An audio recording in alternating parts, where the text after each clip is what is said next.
And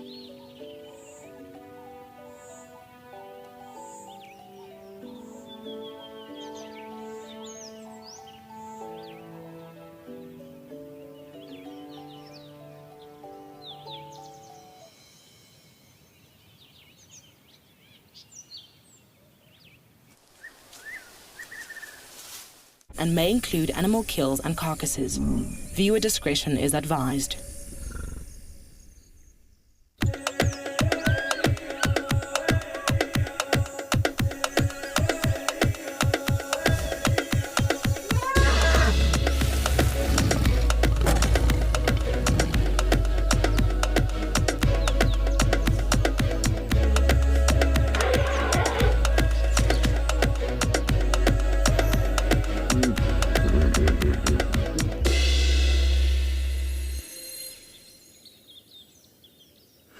Well, a very good afternoon to everybody. Thank you so much for joining us on our sunset safari on this beautiful, beautiful Sunday afternoon here at Djuma Private Game Reserve in the world's renowned Sabi Sands. Well, good afternoon, everybody. My name is Cedric, and behind the camera with me on a Wendy, we've got Muscles and Paul. So, yes, we are looking forward to this afternoon's drive. I'm hoping that we are going to get some amazing sightings this afternoon. Well, joining us on a drive on this beautiful sunset safari. On a safari, we're going to have Amy and Apanda, our beautiful team in Johannesburg. Our two directors will be Luyanda and Jordan, and our tech guru that side is going to be Simba Chips. And of course, our director this side at Djuma is going to be Show Max. So yes, and as you can see, this is live, this is interactive. So if you've got any comments or questions that you want to send through to us, please do so. If you're watching on the Wild Earth website, make sure that you do register so you can send those comments and questions through. Or else, if you are watching on the YouTube channel, make sure that you do subscribe or join as a member and join in on the chats as well.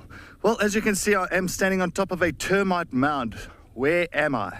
That's the question. Where am I? So, I'm here exactly on Taxons Road at one of the biggest, I can say, Djuma clan den. And just coming to do a little bit of, how can I say, den or watching. So I just want to see if anything has come close to these dens. As you can see now, straight into this hole here, there's still no tracks. Nothing. So unfortunately, it looks like there's no activity this side.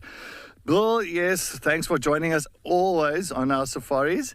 And, well, hopefully we can get some great things this afternoon. So this is our first one. Actually, it's the second one. The first one was not too far from here for the Djuma clan dens. The first one on Taxons is just about maybe 100 meters up the road. Nothing. Dead quiet. There's all grass that's overhanging the hole, and there's nothing there.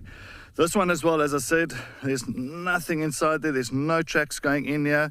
But I'll never approach the den sites head on like that, because just in case there's a warthog or something inside there and decides to come bolting out, well, then it's going to be a problem. So I will rather do a wide berth around that hole.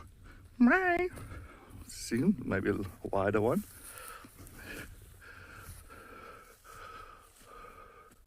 That's a no, I won't fall through, don't worry. There's nothing in there. All right, let's go to the next one. The next one is just down the road here. All right, as I said, I want to do a little bit of searching. Just want to see if we can pick up on any, you never know, hyenas that's sitting at one of the termite mounds. And as you know, that, well, apparently it looked like Ruben was pregnant and that, so let's see. Let's go and take a look. This other one down here, this other den, it's a beautiful one as well. It's got the two holes in the termite mound. Two beautiful holes inside there. I always thought this was one of the nicest ones out of all of them.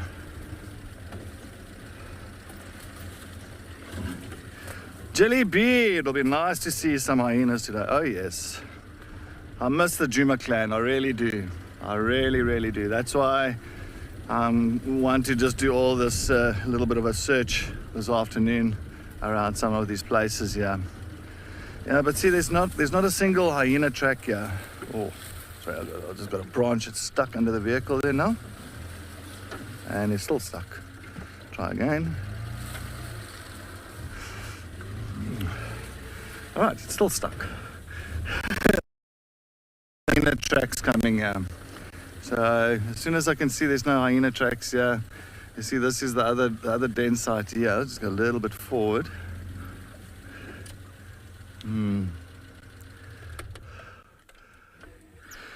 Yeah, then they might have left Juma. We don't know where they are. Sometimes they might have gone north and might have another area.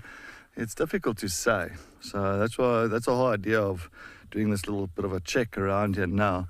So just to see if we can pick up. Because I had so many tracks coming past on one of the roads coming into this area. So that's why I had my suspicions that there might be something around here. But I'm going to look here quickly.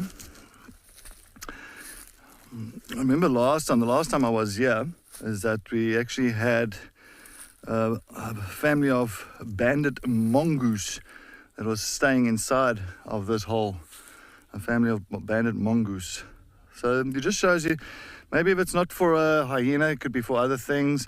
It could be for mongoose, it could be for honey badgers, porcupines, aardvark, pangolins, snakes. There's so many different animals that will use these termite mounds as a home. But yeah, no, it doesn't look like there's too much happening in here. All right, so 3 down. So in other words, Texans Road, all the den sites on Texans Road, not pied. Oh. All right, I'm going to try and get this thing out here. I do apologize, everybody. I've got to climb under because there's a huge silver cluster leaf, like a tree like this, that is stuck in the axle, and I can't get it, even if I reversed. Do not come. Yeah, so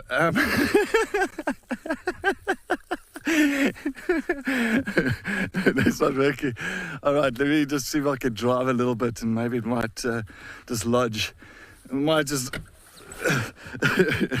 dislodge itself from underneath the vehicle. It's stuck right inside there.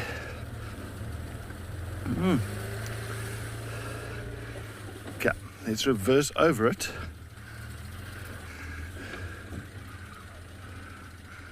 All right. See, the problem here is now it's dragging. It's creating this drag mark behind the vehicle and a lot of dust. All right, let me try here now.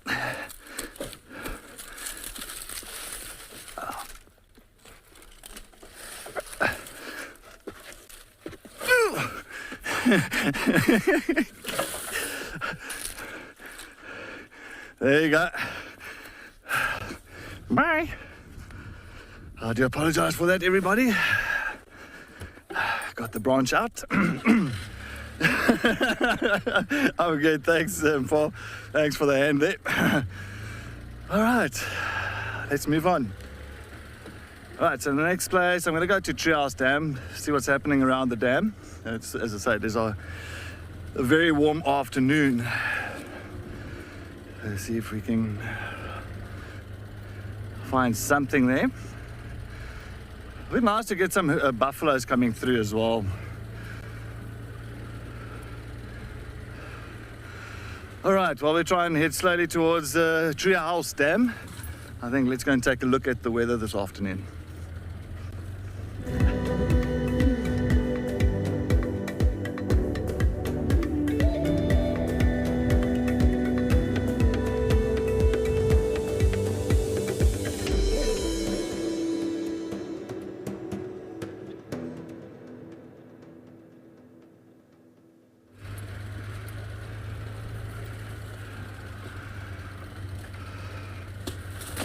Alright, so as you can see, it's a very warm day. There's not a single cloud. A beautiful afternoon, Sunday afternoon. And now it's time to hit the dams. Yes. Dams. I'll also do Elephant Carcass, because from Treehouse Dam to Twin Dams there's another 3 hyena dens, or pretty much termite mounds that the Juma clan uses as dens.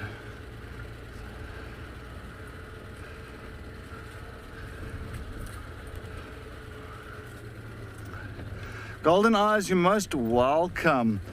It's good for all of us. I think it is very important.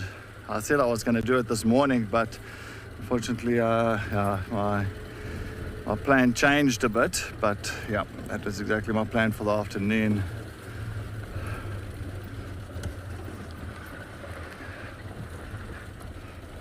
It'll be very embarrassing if there's a den site happening at one of these termite mounds and for like the last 2 months and we don't even know about it.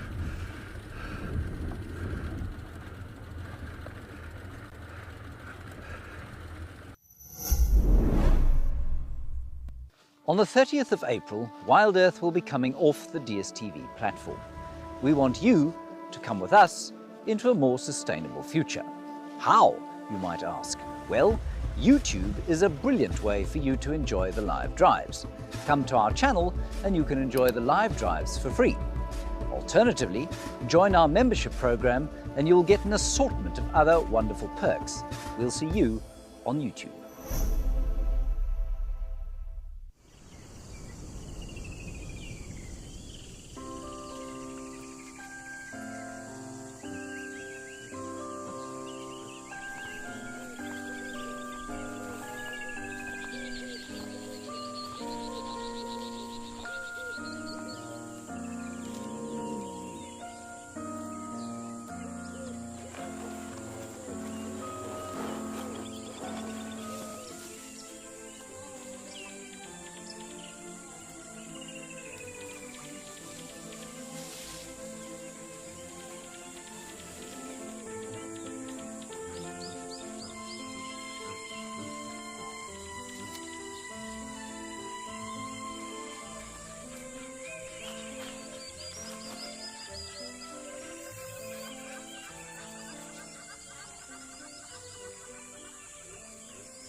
And the last time when Ribbon had her cubs, remember we found her here on this road, one of the dens here. That was the last time she had cubs. I can't remember when was that? That was like, I think it was the end of last year.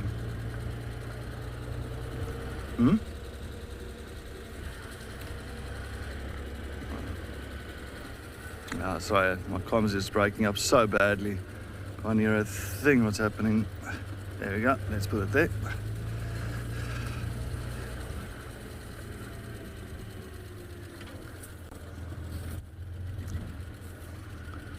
So this is exactly where Ribbon had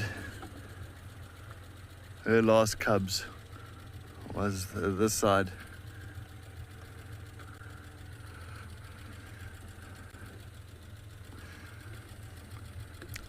But you can see that it's pretty much overgrown with grass. No activity there, nothing whatsoever.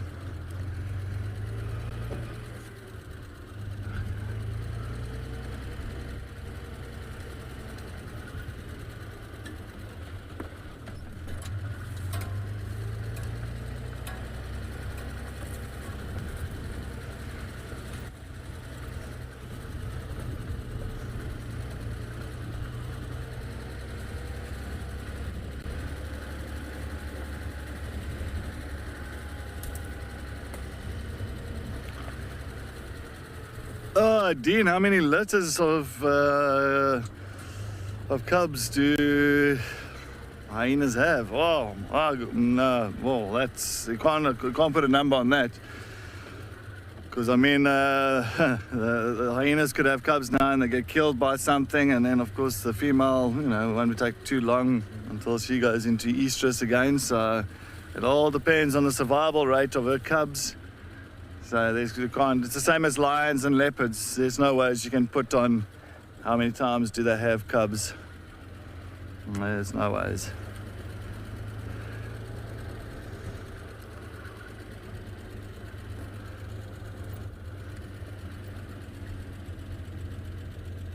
Okay, we're coming to one of the pans here, but there's nothing here at this pan. So yeah, that's why, even like if you think about leopard as well, I mean, a female can have her cubs now and they can grow up to adulthood. And once they get to about 2.5 years old, then the female only go into heat again, the mother. Only go in heat again, and then, she'll mate with the male, and then, she'll have her cubs again 100 days later. And then those cubs could get killed straight away by some other males.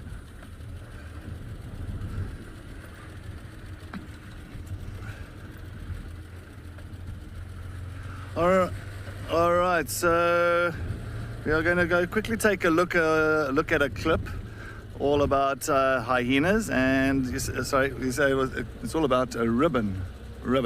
Let's go and take a look.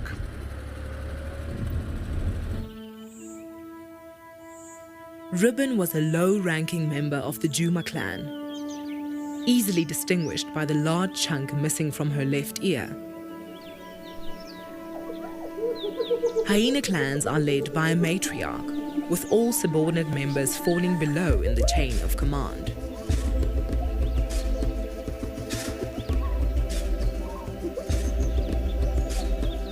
In 2019, Ribbon gave birth to 2 cubs.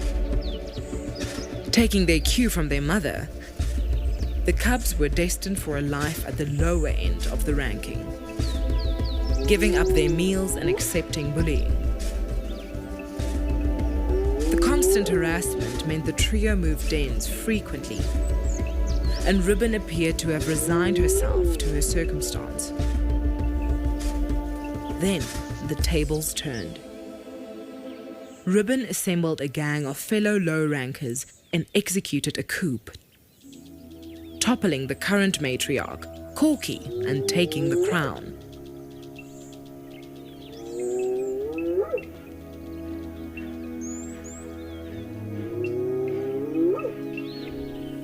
Ribbon took full advantage of her new position, birthing another litter of cubs. These 2 will enjoy the advantages of the upper echelons of the clan. So too will Ribbon's older cub, Ntima.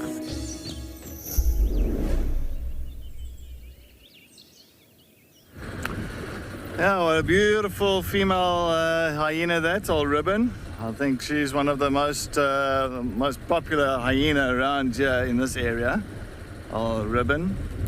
And Corky, but it'll be nice just to see that whole, just like, Ribbon, Corky, Koa, Gangarika, June, just all of them, Comet, all of them just coming together again, maybe at a kill somewhere. We're going to sound like a nice, substantial kill in the area. It'll be fantastic just to get to see the entire clan.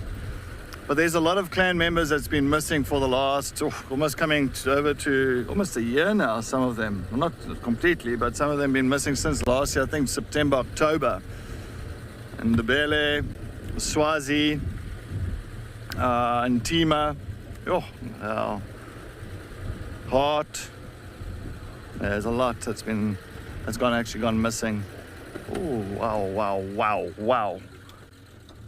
There's a big black mamba. It's got a black mamba. It's got a kill. This black mamba's got a kill. He's killed he's caught a chameleon. There, he's got it. He got it there. You're there, right. You're fine. Just there. Is it still there? Yeah, it's going up, yeah. It's going up. There it goes, it's going up. A black mamba that's got a chameleon. It just must have killed this chameleon on the road. Oh my word. You can see he's got the chameleon in the mouth. So I saw the tracks on the road here, and the next moment it stood up next to us.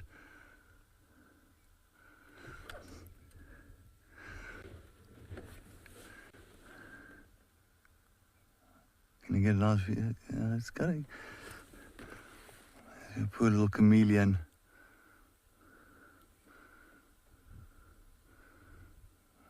You can just see it, one of the most venomous snakes in Africa. I'm just going to go a little bit forward. There, wait. There we go. Look, it's busy. He's trying to swallow the chameleon now.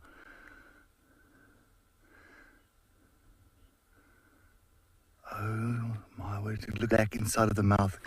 That's how it gets the name black mamba, because of the blackness inside of the mouth. So when it opens its mouth now to try and swallow this chameleon, you'll see that black.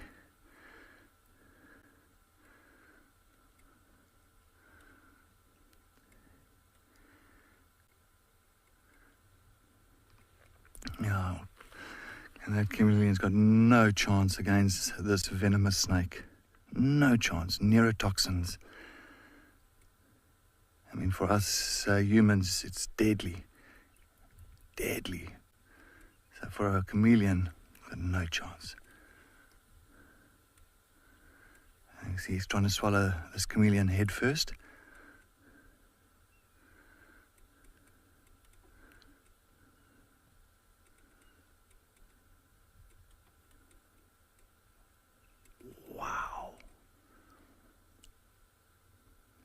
Try and open that mouth, dislocate their jaws, open their mouths very wide, and put that big prey inside of their mouth, and then slowly maneuver it into its mouth.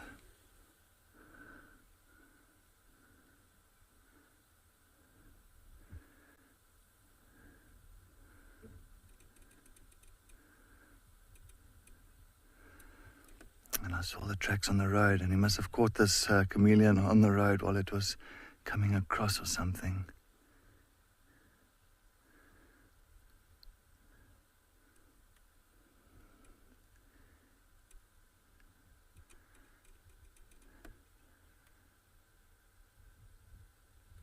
And of course, as a neurotoxic, whole entire nervous system just shuts down if they have to bite you.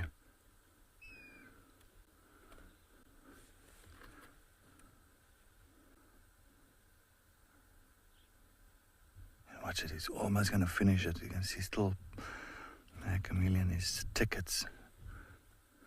Shame.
see this black mama's just coming to the end now.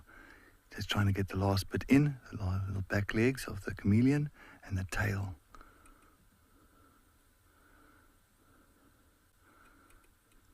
Almost done.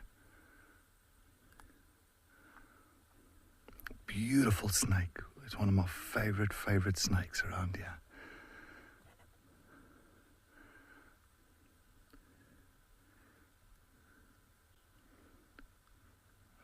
Look, he's even smiling for us.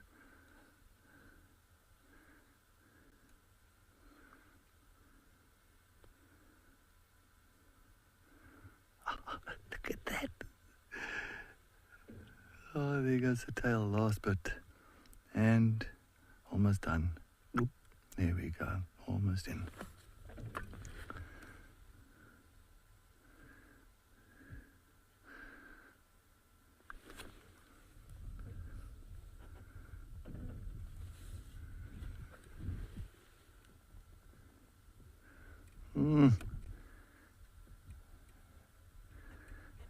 Let's see what he's going to do now. What is it? I want to double check on this. I want to see that.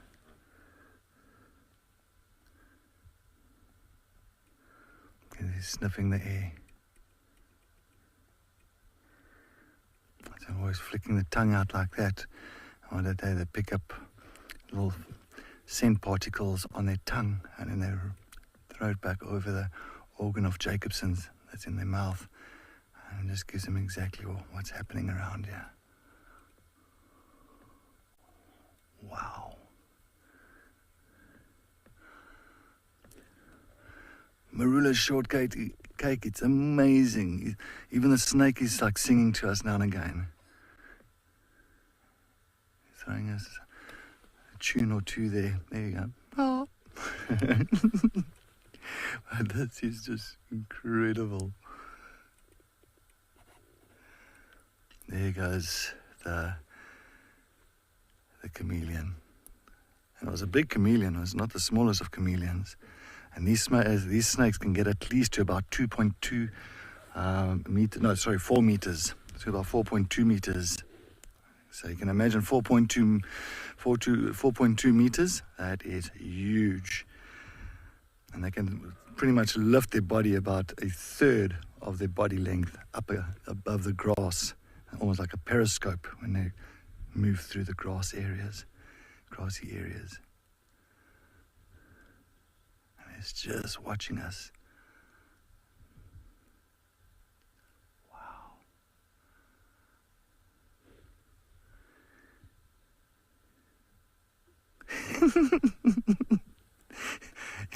Singing and dancing for us, that is nice.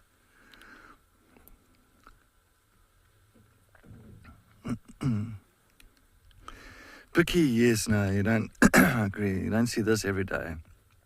And it was almost when I saw the snake tracks on the road, I almost jumped out to show everybody exactly the direction of the snake. And as I was about to jump out, it popped up next to me with that chameleon in its mouth. So, yeah. Luckily it had a kill.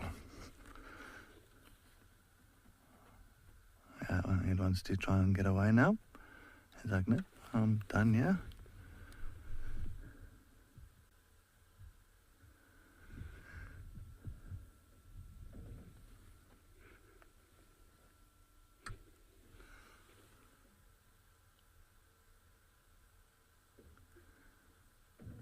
I think it just wants to now try and rest in the tree. Well, it's slowly moving. It is moving, yeah. Slowly but surely. But I think it just wants to try and stay out of sight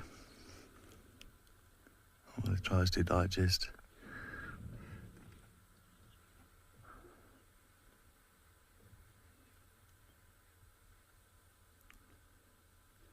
And they're amazing tree climbers, black mamba as well. Amazing tree climbers. I mean, when we stayed in a place called Marloth Park, there on the southern side of Kruger, many years ago, I remember we were having a Christmas lunch in it, and of course the house had this like the thatching roof, like the grass thatch, and to keep the baboons and monkeys and squirrels from actually pulling the grass, the thatching out of the roof and that, they put this kind of a wire mesh above the grass, above the roof, above the grass itself.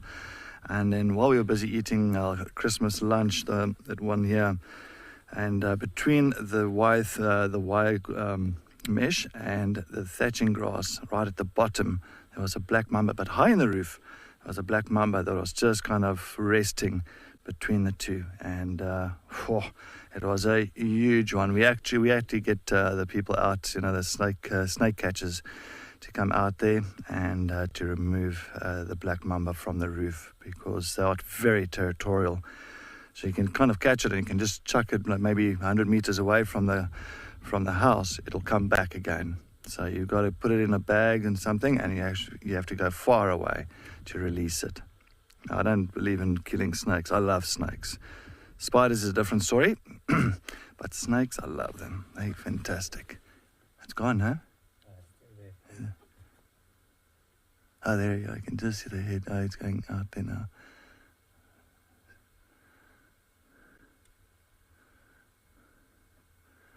All right. Well, that was fantastic. That was amazing. We're going to let it be and all that. And wow, that was, action right here. All right. Must remember this spot again. And do not get out of your vehicle. All right, let's move on.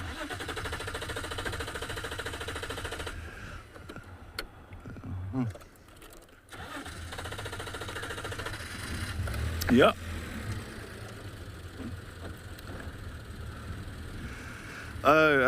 Luanda, I am on Gowrie Main, close to Weaver's Nest Junction. That is my location. And I'm heading to Twin Dams.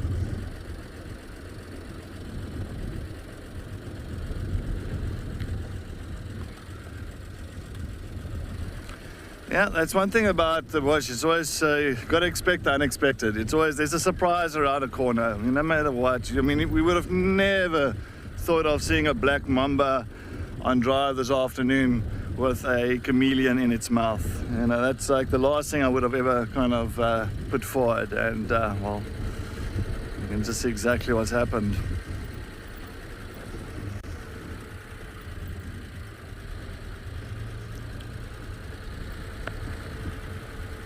Jelly bee, exactly. Take whatever the bush wants us to take. So I fully agree, Jelly bee. Leave it up to the bush. But perfect though, a hot day like this. I think a lot of the snakes now, before winter time, before they go and sleep for the winter time, I think a lot of snakes are going to try and eat as much as possible just to kind of build up the fatty content in their body so they can survive throughout the winter. And that's usually you'll find your puff adders as well. Your puff adders will start coming out now. You'll see more puff adders around in the next month or so. Lovely.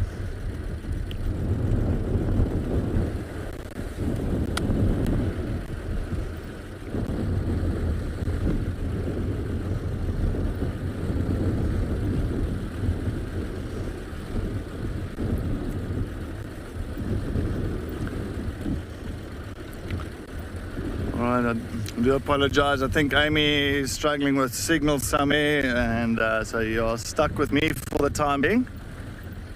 I'm stuck with Paul and myself. And Paul will give you a little bit of a dance now on Twin Dams wall. He's preparing himself quickly.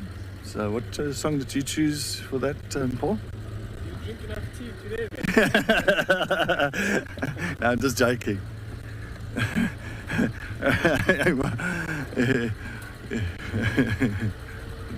The real MC moves, exactly, Luanda. Well, I won't be doing the moves. I'll leave that up to him, Paul. I'll pull my back out. I'm good, thank you. All right, here we are, Twin Dams. Let's see. Let's sit here for a bit and let's see what we can find here. Oh. All right, let's turn around and take a look if we can pick up on anything that's just resting around the water edge or inside of the water. Sometimes we're very fortunate getting some monitor lizards here, especially on a nice hot day like this. We'd think maybe you find a monitor lizard swimming around here in these dams. So I was going to keep my eyes peeled for that.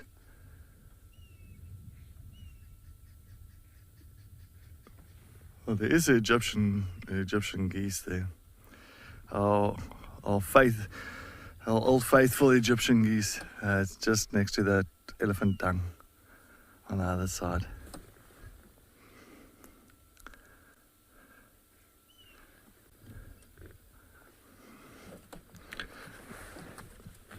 Yeah, there it is. Yeah, there. All right, so there's the Egyptian geese. Hello. Just the one, yeah. Usually it'll be the pair that hangs around some of the dams. Well, I don't see its partner, or am I missing this one?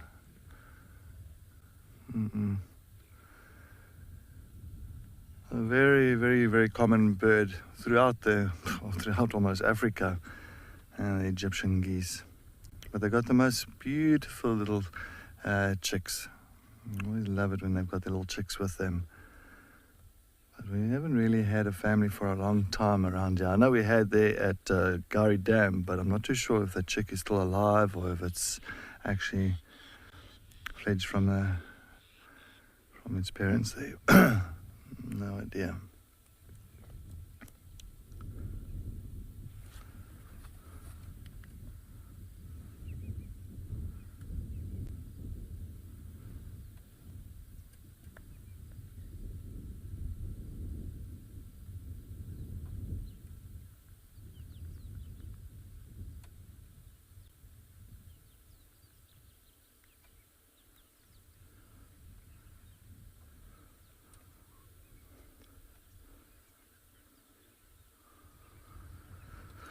All right, it sounds like Amy is all up and running, and I think let's head over to Amy as she wants to say good afternoon to everybody.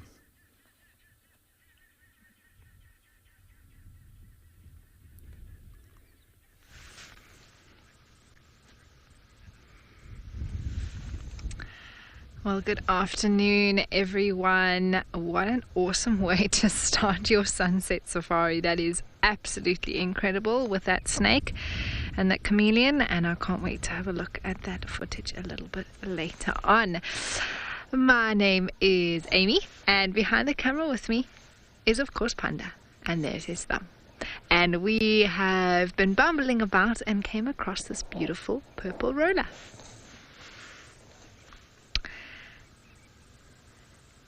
It's interesting when you get quite familiar with the birds out here, and just from its silhouette immediately I picked up it wasn't the normal lilac-breasted roller. This roller is a lot larger, not as slender, and also doesn't sit quite as upright, but it does have that sort of distinguishable jizz, as it were, general impression of shape and size of a roller, which is that sort of heavier beak. It's quite long, and then also the shape of the body with the tail, so it looked like a roller.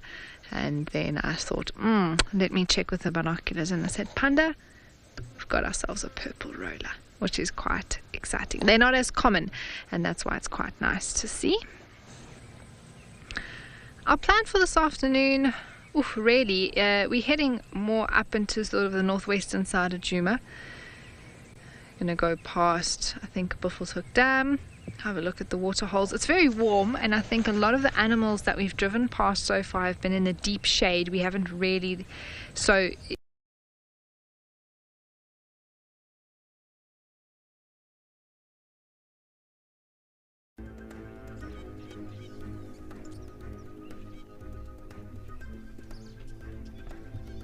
You couldn't have come at a better time.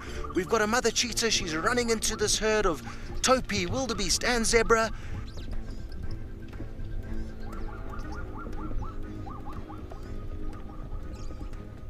And who knows, maybe she's spotted a youngster that she thinks she can single out. It seems like she may have.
Oh, it just moved behind the branch. I actually thought it was going to completely fly away, but that is now hiding itself from us. Sorry about losing our feed there, everyone. I'm not sure why we were in exactly the same position, but nevertheless we've moved forward slightly and repositioned for this purple.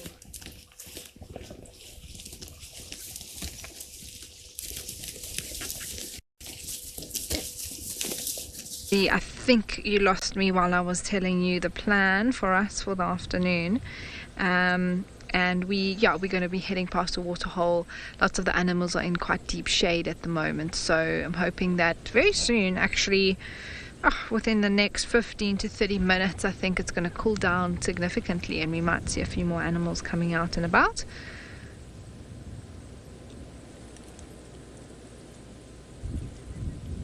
We were chatting with Panda and Gwen on the vehicle about perhaps seeing a rhino this afternoon. That would be really special. I would love that. I've had some real rhino luck on my stints here at Djuma of late. Well, actually, all the stints I've had since last year. So Panda's hoping that I've still got that magic with me, that we can see one in my time here with you all. That would be awesome.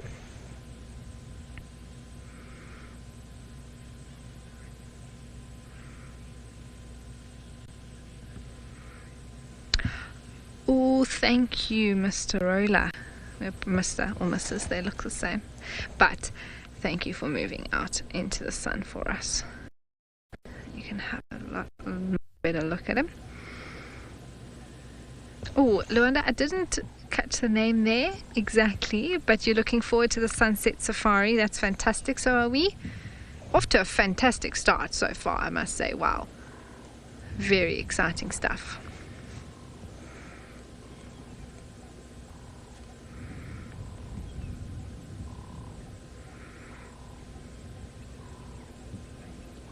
Sky Doogie. I thought that was what I heard, but then I was just checking. Okay, thanks, Luanda. I appreciate that. It's going to be a fantastic afternoon.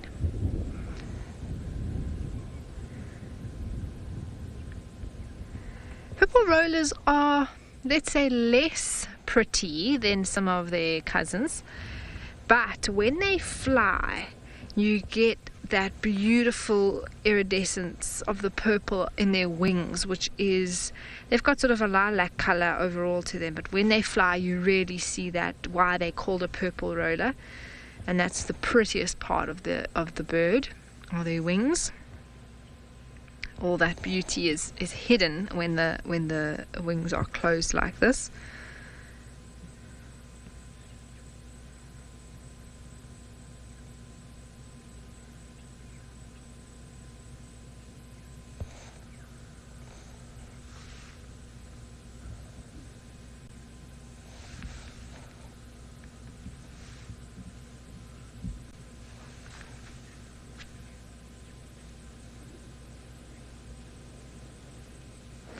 William, yes, they are all insect eaters. They all have that sort of diet, insectivorous diet.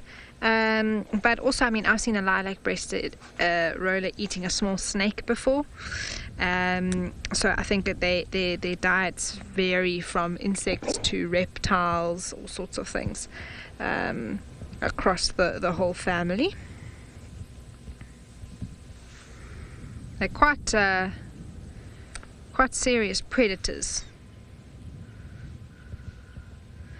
in terms of hunting and taking down prey, and very successful. I often find that if a lilac-breasted roller is the one that we commonly see is hunting, they often get a lot of whether it's crickets, locusts, that sort of thing.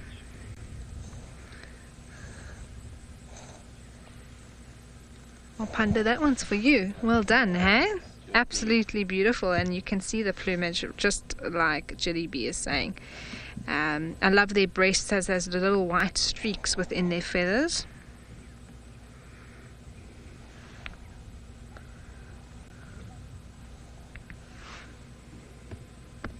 And we've got the lighting just right this afternoon as well, which is a huge help.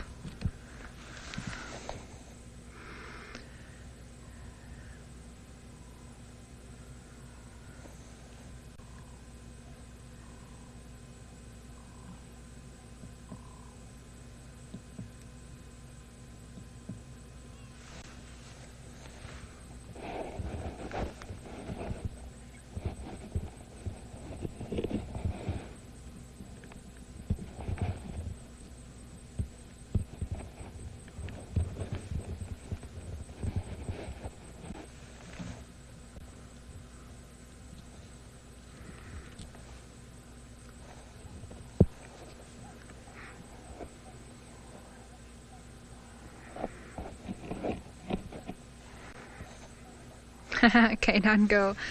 It's true. I mean, they have incredible balance. They often sit, sometimes even large birds of prey sit on such flimsy branches, and you wonder, why not choose something a little bit stronger? I've actually seen, I think it was a tawny eagle, was sitting on a similar branch to what this roller is sitting on, maybe slightly thicker, but it was a dead tree like this. And while it was sitting on the branch broke. It cracked off. And luckily birds can fly, hey? And it free fell for a few seconds before it had to flap its wings.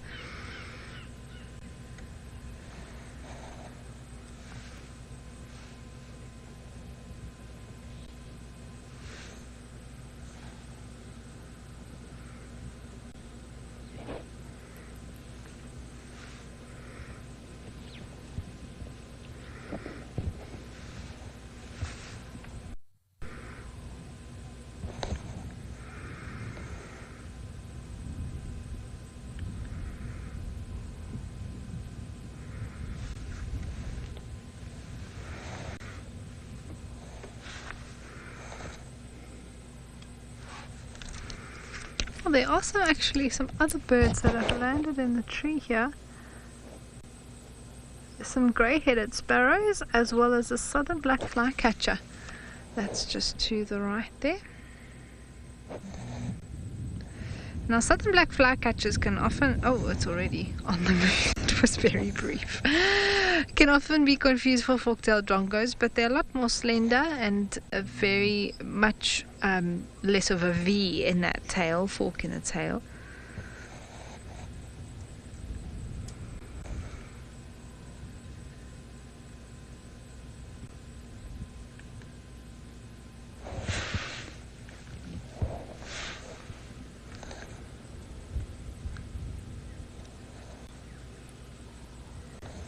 Well, I think we are going to leave this purple roller to continue resting here on this branch and head off towards the waterhole. While we do that, you can head over to Cedric, who has a bird of his own. Our favorite spotted cat is in a league of its own. Celebrate World Leopard Day with our Leopard League. Join our naturalists and special guest Tristan Dix on Drive and keep up with the legacies of your favorites. Watch Safari Live on Wild Earth. Wild Earth, connecting with nature.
not, man. That's it.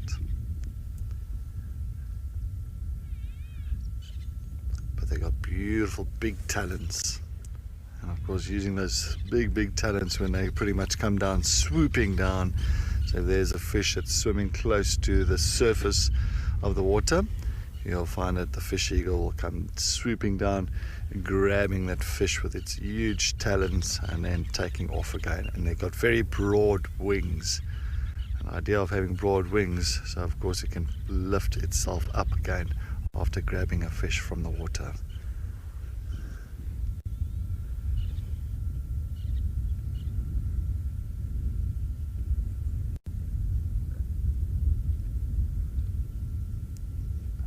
Hoping that they will go and change position from where they are now. As I say, they went to go and choose one of the smallest little trees around the dam area for 2 big birds of prey.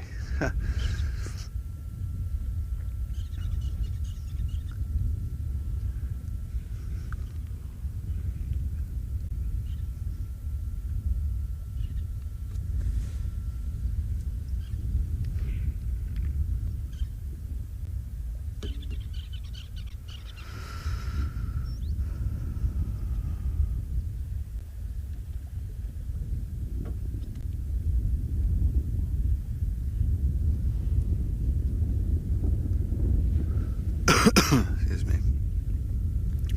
So for an African fish eagle, you're looking at a wingspan of about 2 meters. 2 meters, that is quite, it's quite large, but you'll see when they fly, it's also quite broad. And same as the osprey. So osprey is one of the birds of prey that catches a fish.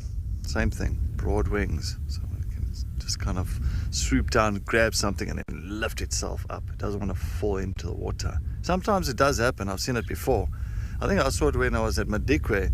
When I was at Madikwe, I saw a fish eagle grabbing something and then it kind of couldn't pull. I think the fish was just too big and it couldn't pull itself out from the water or like up before it hit the water, and it actually plopped into the water. Quing! And then struggled a little bit and eventually it actually took off without the fish, of course. I think it was trying to look after itself before grabbing any food at that point of time. But there has been also sightings where the fish eagle grabs it, falls into the water, and then they actually hold on to the fish and then they almost kind of use their wings.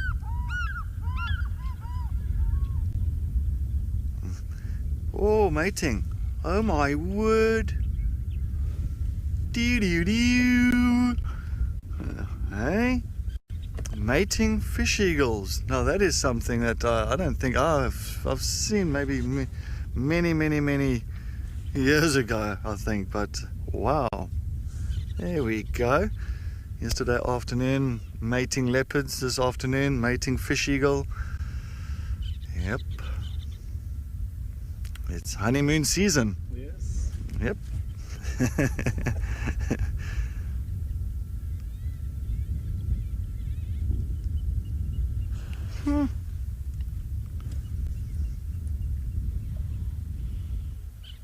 Now, I'm not too sure exactly how long before she actually lays her eggs, so that's I have no clue. Oop, sorry about that. It's just some talky there.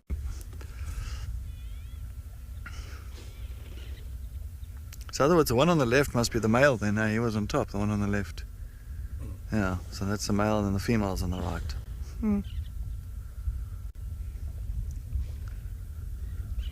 So I'm getting comms. I'm not getting comms at all, yeah. I don't know if we're in a terrible spot for anything, yeah. I do apologize. I'm just trying to fathom out if our radios are working, yeah.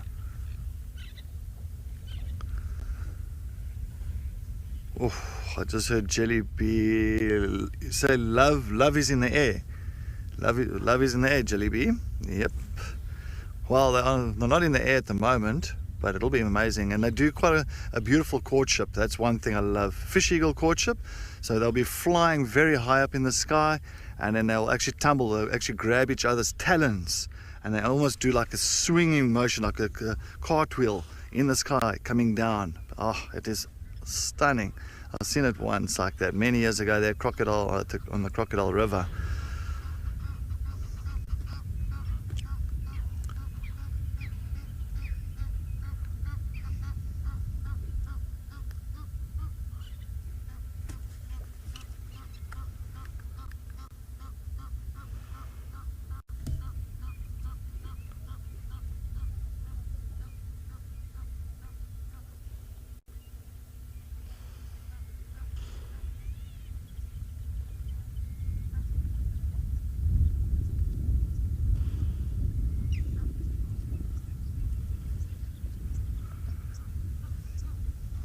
See, hopefully. And we've got some nice hippopotamus. Yeah, take a look. There's a nice pod here. There's quite a few hippos around here at Chitwa Dam. As you can see, they've got huge pods here. And because this dam is so big and this dam has water throughout the year, you'll find these hippos will come back to the same dam over and over. Not like the one there at Buffelshoek area, like or on Juma at Buffelshoek Dam, where the dam is not that big, and I think some of the hippos feel a little bit more stressed there, you know, because it's much smaller, and that dam also loses water much quicker compared to this one here.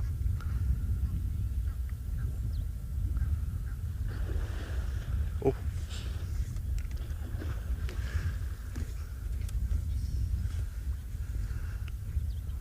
On a hot day like this, you know, you'll find that you don't want any of these hippos. Well, none of these hippos want to be moving around. They do not really do well in harsh sunlight.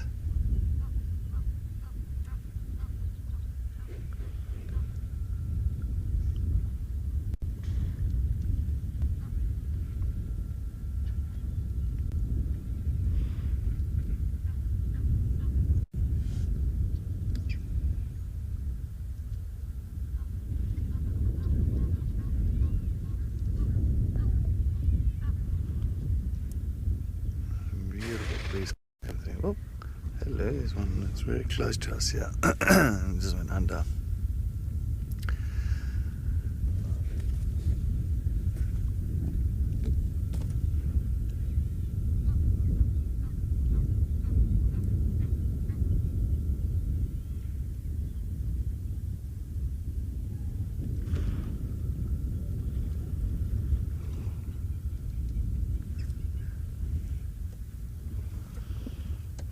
Alright, and Paul, I think let's go to the top here of the dam wall. Let's see if we can get a view of something at the bottom here. I don't know what's happening. Yeah, alright, let's go on top here. Alright, while we're going to get to the top of the dam wall, let's head over to Amy.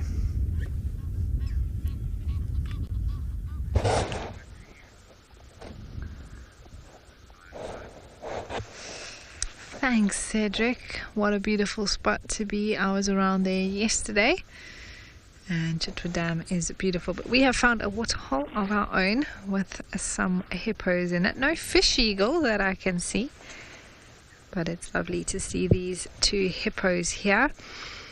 And I'm just taking a moment to enjoy the scene, also scan around, have a look to see if there's anything else we can spot. Maybe a croc. I know there's a heron that likes to hang out here. Do some birding as well, and then we'll also see if there's any signs of that young male leopard that we can give an update on.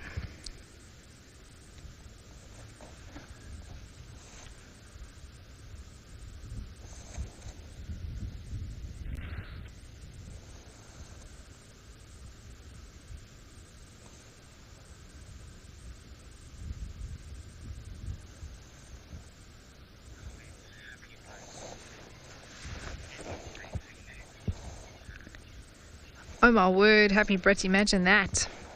Seeing elephants mate is quite rare, I must say. It's not something that we get to catch on camera very often.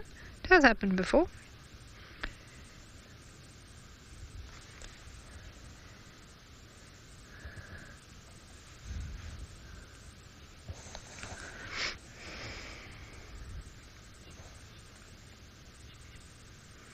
just usually happens in quite thick bush, and something that doesn't last incredibly long. Hippos, underrated? Yeah, I think yesterday evening to me showed why hippos are, they're just special. And yeah, when they're in the water like this, I guess sometimes you don't see very much of them, so maybe they're overlooked a little bit. But like yesterday evening when we got the one coming out of the water, spreading his dung, that sort of thing, that was very special. I also love the sound that they make. It's a deep guttural grunt that comes through.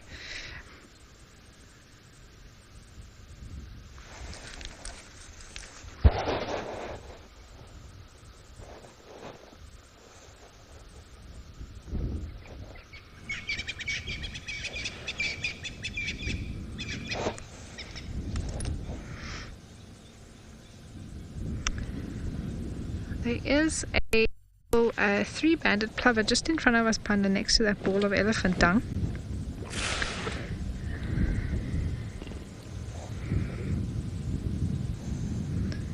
Just next to the water's edge there we go.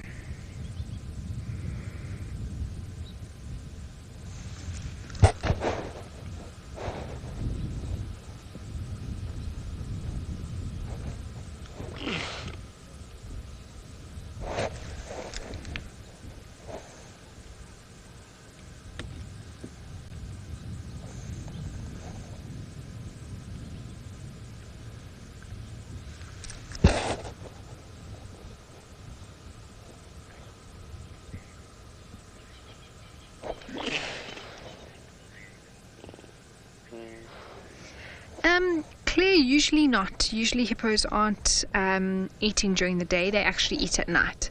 So sometimes you see hippos leave the water in the day. It's not unheard of. And they'll leave sometimes, especially in the winter time when it's not that hot, then they come out and do some grazing. But when they're in the water like this, no, they're not feeding. The one hippo just stuck out its bum and did a little bit of a tail flick. I'm not sure if these are two young males or a male and a female. It's a bit tricky to say, but they're both adults. They're both big. Yeah, so in the daytime, no feeding happening while they're in the water.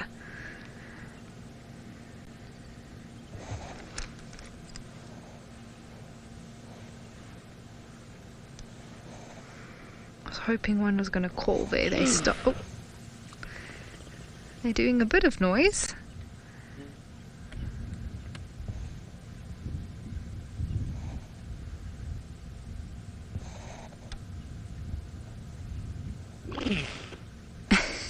I wonder if it's got something stuck in its nose.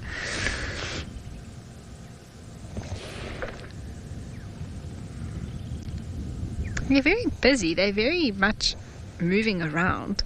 Not just lying here doing nothing, which hippos are very good at in the day.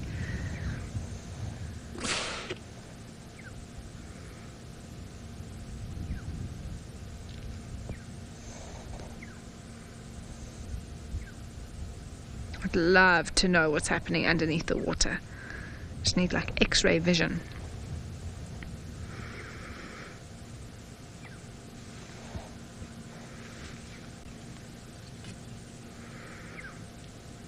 I love playing a guessing game with myself as to where I think the hippo is going to come up next when they go underneath.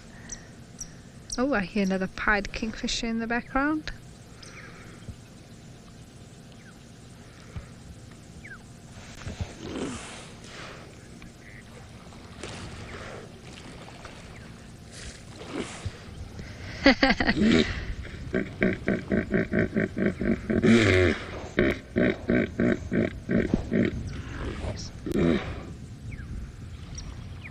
Oh, there we go. That was very cool.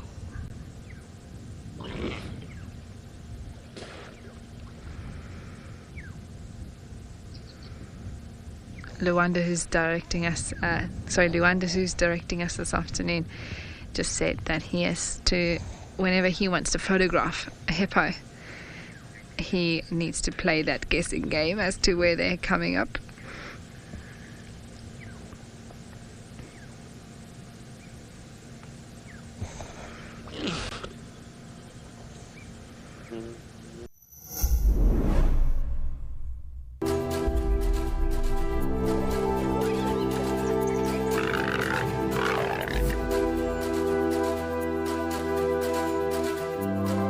This morning we did have some lions. Cedric's probably going to fall that one.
See those ripples dissipating from the point where that hippo came out the water. Beautiful.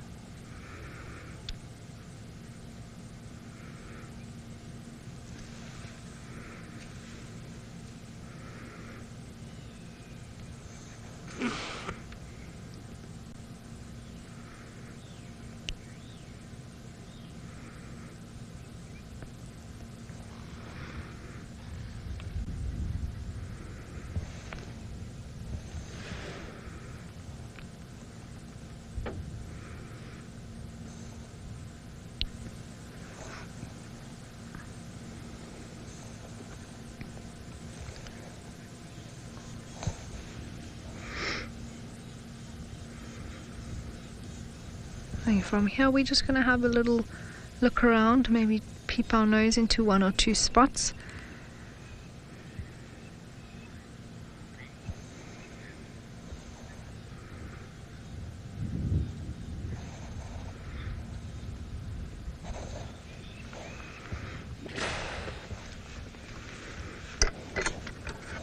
Chitwa Dam, and yes, as you can see, there is a crocodile that is just busy enjoying the afternoon sun on the island, just behind that dead tree, and that looks like a vlada.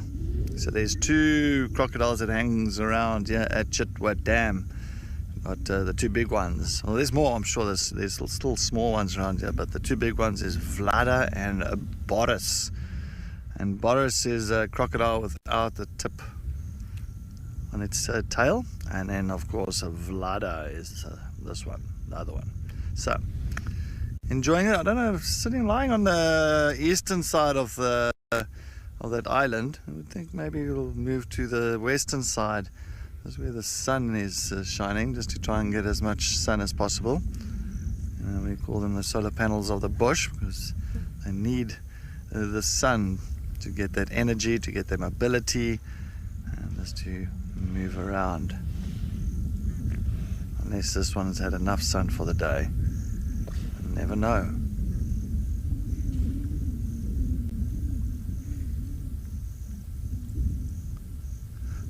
Bono, you say you love crocodiles and they're also underrated. I don't know, they're underrated, but I think, the thing is, we see crocodiles, most of the time we see the crocodiles, they're in the water and you don't see too much of them. But, crocodiles are amazing. I mean, that one that is situated at the dam on the northeastern corner of Djuma at Buffelshoek Dam, that is a big croc. We saw today, or saw this morning. It's a big croc. At least maybe a 3.5 meter croc that. And it's the same as these two that hangs around here at Chitwa Dam. We do not really want to jump into this dam. Not a good idea. You'll find now, once the sun starts setting, once the sun is gone, these crocodiles will then slowly move back into the water. Move around and hoping to catch maybe a fish or two. You never know, maybe an impala or waterbuck, nyala, something like that will come down for a drink. I've only seen one live crocodile kill in my life. That was a few years ago there in the Kruger National Park on a road called Salichi. And there was a little spot there known as Hippo Pools Lookout, and we knew there was a crocodile there, a big one. And we were just watching these impalas coming down for a drink, and we did not know that the crocodile was right there. We were oblivious about that. And that crocodile was so sneaky, and it came shooting out of that water with that powerful muscular tail, grabbed that impala and dragged that impala straight back into the water. It happened so quick. Yes, and I'm sure there in Masai Mara and that with the Great Migration, I'm sure that there you get to see many, many more crocodile kills. Plenty, but we don't get that many. Yeah, we don't get to see that many in Kruger Park, or the Greater Kruger Park.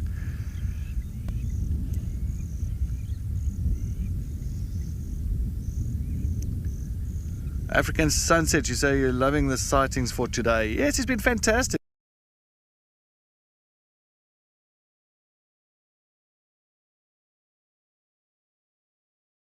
Way to start the sunset safari this afternoon. The most venomous snake in Africa, the black mamba. One of my favorite bands in South Africa is known as Lady Smith Black Mamba. It's right, yeah. That's Mambazo. I know crocodile. You might be right there. You might be right there. But you're good, man. Eh? Oh, you're good. I'm good, man. Catherine, you say seeing a croc catching a baby lechwe trying to jump the water. You seen that? Catherine, wow, that must have been amazing to see. I mean, to be there at the right time, right place to get to witness something like that is, wow, yeah, it is quite unique.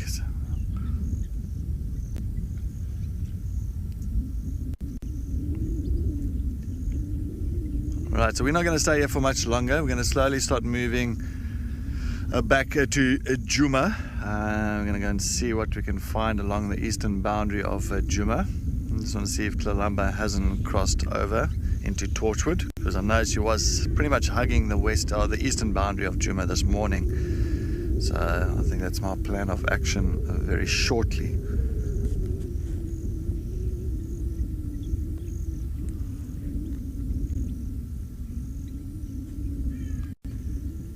Still got that beautiful fish eagle that is just, I say, enjoying the last bit of sun for the afternoon.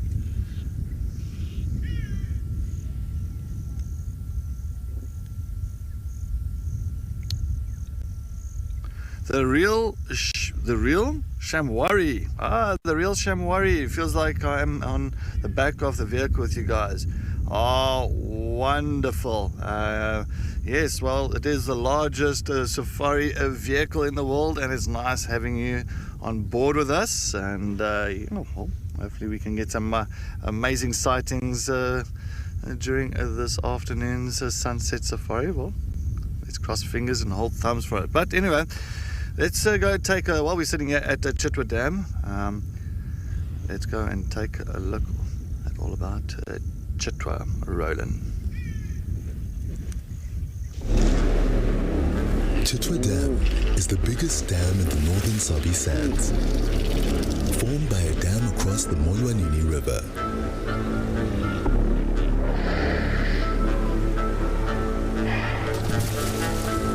This massive body of water is home to huge pods of hippo, their territorial disputes,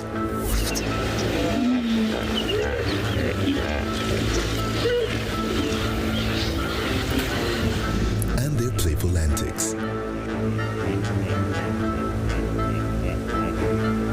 It is home to an array of gorgeous bird species: kingfishers, eagles, geese, jacanas, and many others.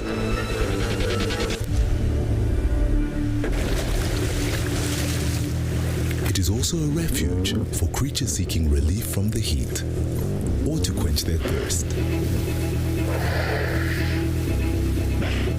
In the driest of seasons, Chitwa can be the last water for miles around. Chitwa's most famous characters, Gustav and Vladimir, can often be found lurking on the island, one of which is definitely a lady crocodile. Sometimes they show just how fast and terrifying their kind can be. Now the impala might make a run for it. Oh, it's going to be in trouble now. Oh, this is unbelievable stuff. Here comes a hippo in too. Go, impala. There's a hippo coming in. I can't believe what we're seeing here. This is what we normally see in East Africa. It's all over. Hippo leaping at the crocodile now. Everything's gone underwater. They have bred successfully a few times, although their nesting site remains a secret. Behind the dam wall, water trickles into a gorgeous glade, overhung with verdant branches, the perfect place for a leopard to rest in the heat. The dam has seen a few peculiarities, but all well-intentioned. Chitwa is a haven, not only for thirsty wildlife, but also for wild earth guides. If it is a tough day in the bush, with very little on the go, we can always rely on Chitwa for beauty and an interesting creature.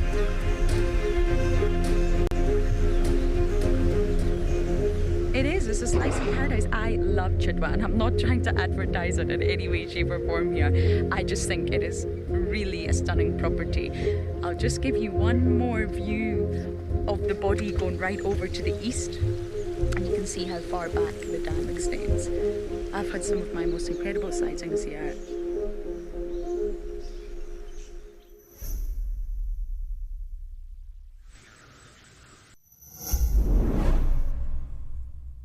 We have an exciting announcement. Wild Earth is launching a YouTube membership program. For a nominal monthly fee, members get an ad-free channel, prioritized questions, early access to videos, and many more perks. You'll get fun features like badges and emojis that'll make you stand out in the chat.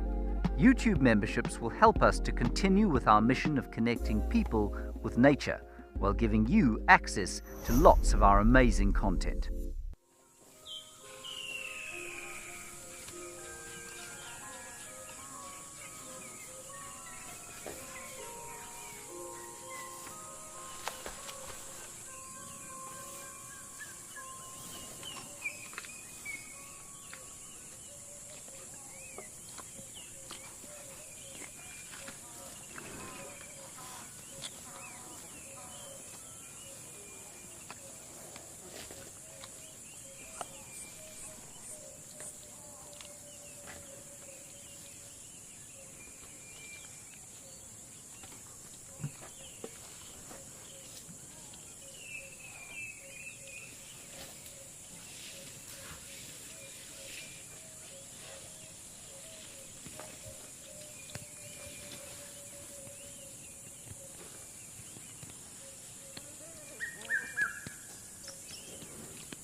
Anything your side? Nothing. I just got back from the gym and now nothing. And so we shall wait to see what happens in the next few days. It's very quiet here as well, I must say. I thought there would be some more birds calling and that sort of thing. But I'm also keen to hear what the management team decides to do. Will they give him another impala? Well, you know, what's sort of the next steps for him. But he has been eating, he's been drinking, the wound is healing, it looks like, so we're very, very happy to hear all of that. And like I say, once we've finished here in the spot, then we'll loop around and head over to the other side of the drainage line and have a look at that termite mound, which we know he's found some safety in. Maybe he'll be lying close by there.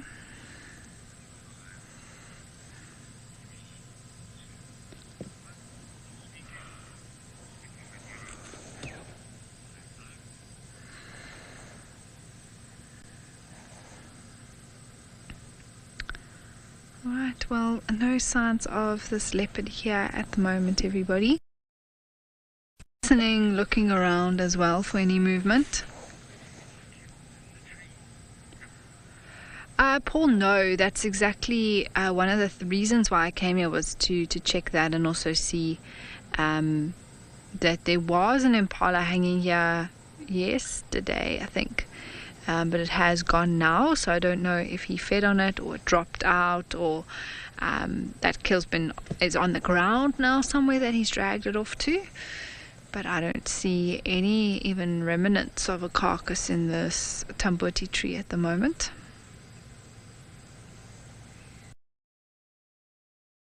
Actually be lying behind any one of these bushes or in the cool drainage line here. It's a hot day. And we just can't see him.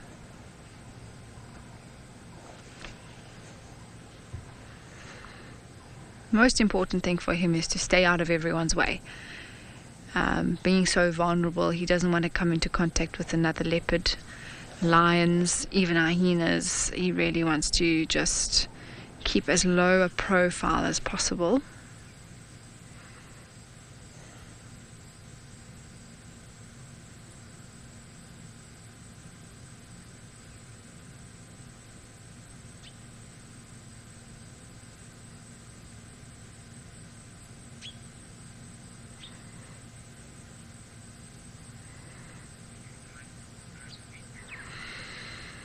Now remember everyone, starting tomorrow it is Earth Week, with Earth Day being tomorrow on Monday 22nd of April, and every day this week we'll be showing you some special clips in honor of Earth Week during our sunset and sunrise safaris. And tomorrow we will be having live sunset drives, so both on Monday and Tuesday. The mornings will still be virtual safaris, but the afternoon we will be going live in honor of Earth Week.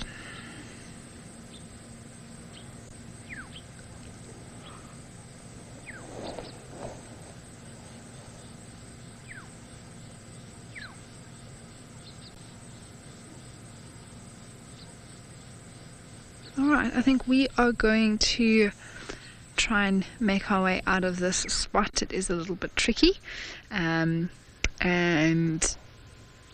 then cross over to the other side of the drainage line and check on the other side if there's any signs of maribs, and then we'll make our way out of the area. So I want to do that slowly.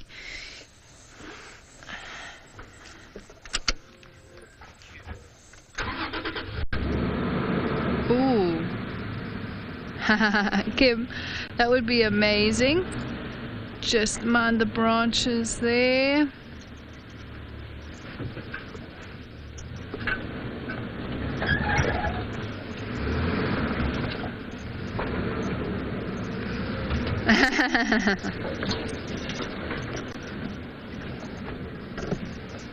Now this is going to be a little bit tricky, Luanda, so I'm not sure if we can... Oh.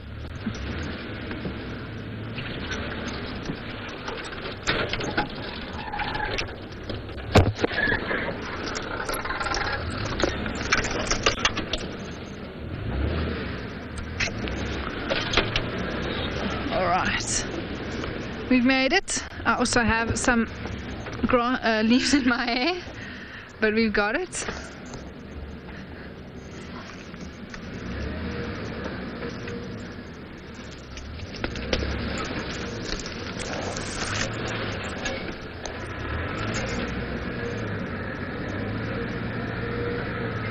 The funs of off-roading.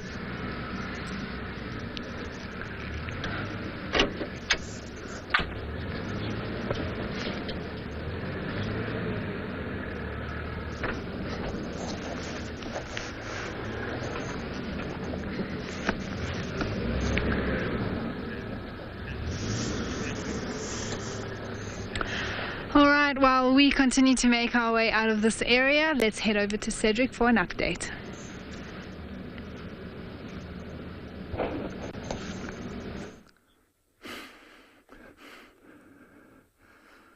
Thank you so much, Amy. And yes, so of course, I'm trying to follow up on Kalamba. And remember this morning, we had a trucks coming north up one of the roads here for that leopardess. She came up the road called Drakensberg. And then we lost the tracks not too far from here, but on the other side. Lost the track. I thought maybe she might have cut west. But it looks like she did not cut west because, yep, the tracks are all on here. So you can see very fresh tracks from today. There you go. You see the typical, you're right there, Paul. And there we go. They've got the 3 lobes there. There's the toe with the little 4 toes. All right. There we go. Oh, very fresh. Look at that.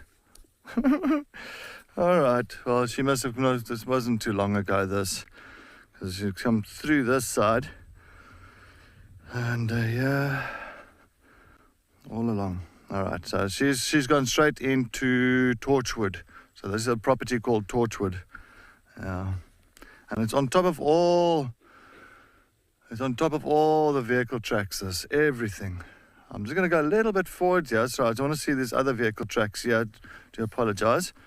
I want to see on top here, on top here, on top, on top, on top.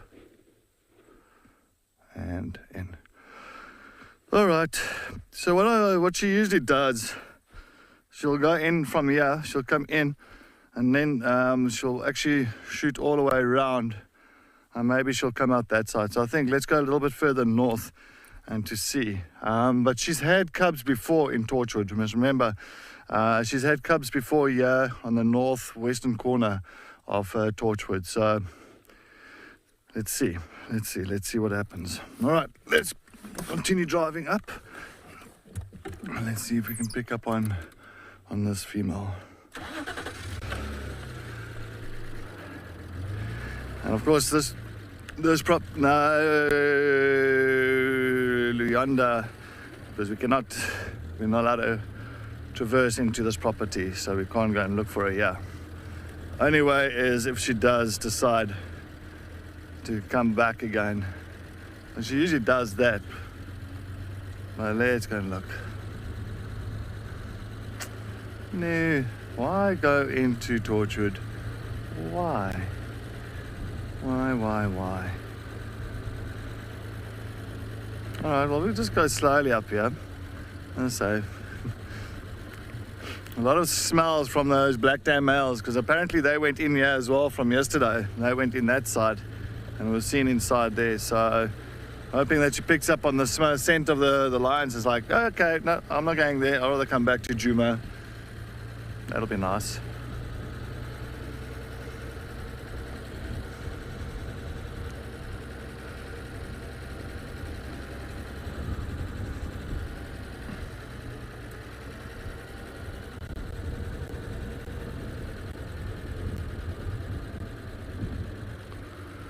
Canine girl, you say I love? Wendy. Yeah, of course. Rusty or Wendy. But so the safari vehicle as well. It's beautiful. I think Amy and myself will have to swap out very soon, so she can jump onto Wendy, and I'll jump onto Safari and see how that goes.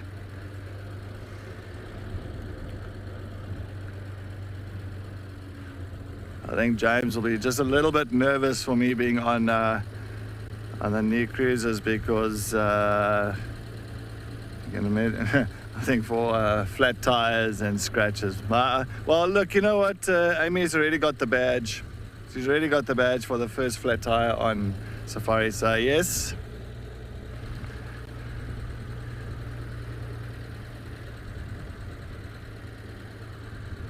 Sentinel is going to be...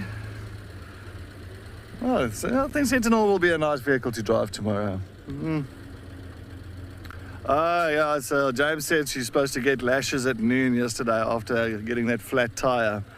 No, that did not happen, shame. Nah. Right, I'm not actually going down there. Sorry, I was thinking I was going to go down there, but sometimes lumber will actually move through and come out on top of the umbilical cut line. So let's rather go further up there.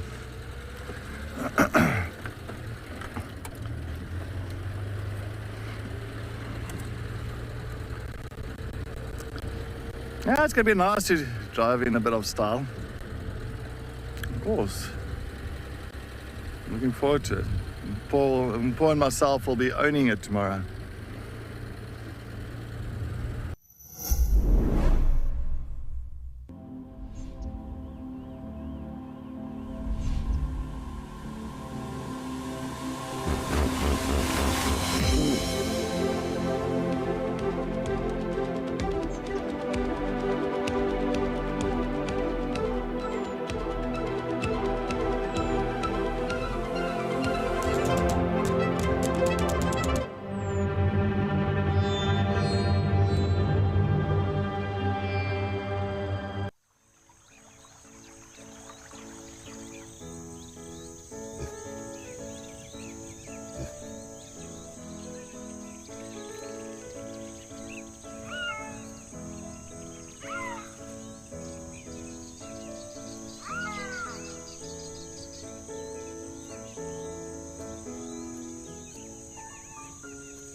Alright, no luck this side. No luck this side. No. Alright, so Tlilamba will be inside Tortured, which is a little bit sad, but it's fine. At least we know maybe tomorrow morning, first thing tomorrow morning, I'm going to come down on this boundary here. Just to take a look.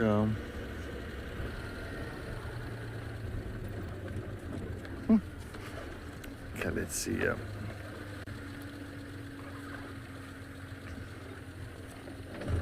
Oh, there's a slender mongoose on the road. There's a slender mongoose on the road. Look at that. There Hey, slender mongoose. So they are pretty much solitary compared to the dwarf mongoose or the banded mongoose. And these ones are ferocious. Ah, there it goes. And then the birds to the right is the sandgrouse, huh? Oh, sorry, that's suddenly so even for my binocs, I can't even see what I'm looking at here. It looks like two double-banded sandgrouse, or was it doves? No, that's a sandgrouse. You can just see how they walk. The legs are very short legs compared to like the doves that you get. And the sandgrouse are very, very short.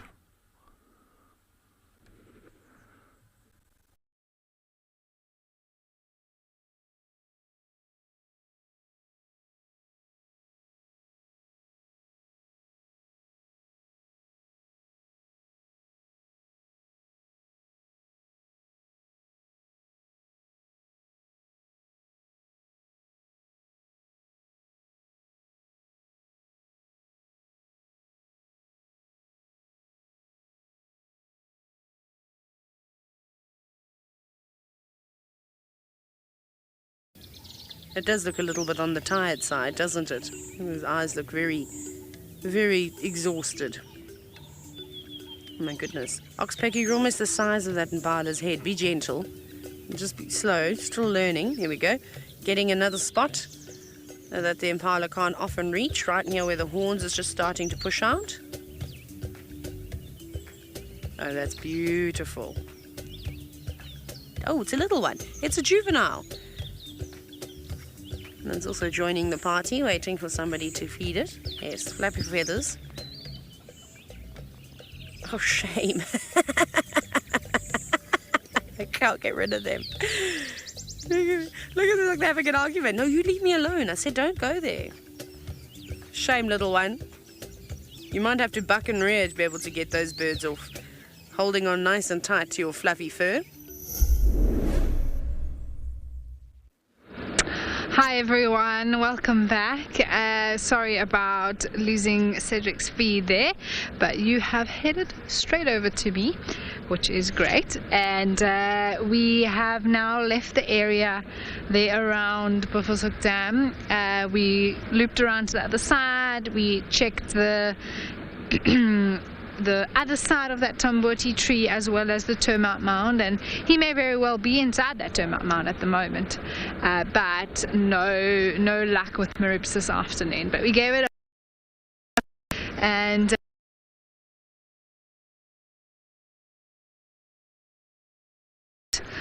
I think let's go down here.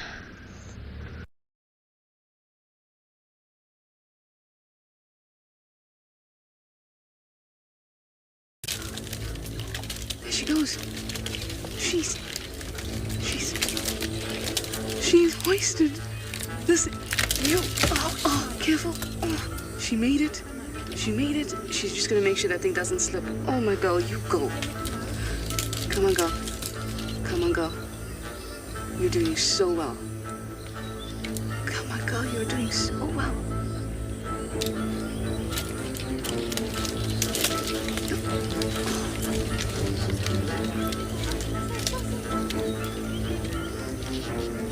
There she goes again. No. Oh God. Oh my goodness. She's holding on. Oh. Like a cat, she made it on all fours. Sorry about that, everybody. It does happen out here as we're moving around. Signal comes and goes sometimes. But now we're just going to carry on bumbling this afternoon. It is a beautiful afternoon. The temperature's dropped nicely. I'm feeling much more comfortable. And we are just looping around. Look at the top side of this water hole.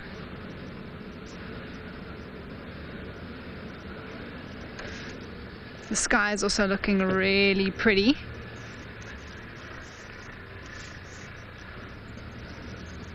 I'm just peeping our nose in here, seeing what we can see. Otherwise I'm gonna have to reverse out.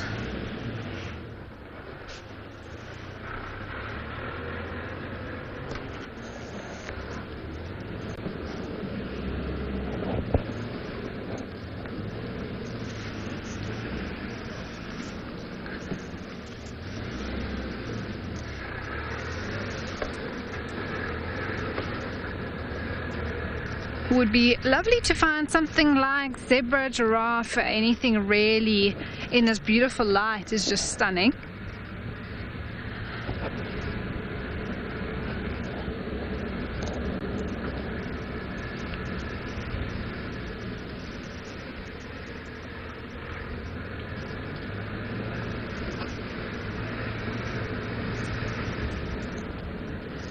Yeah.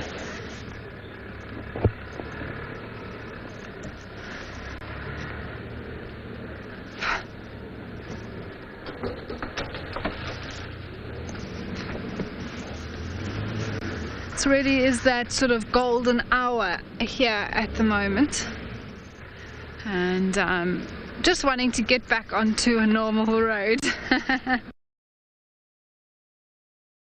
Fire breaks, all sorts of things.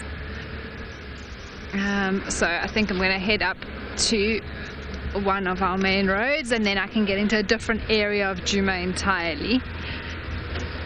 Maybe the northwestern corner will be a good one.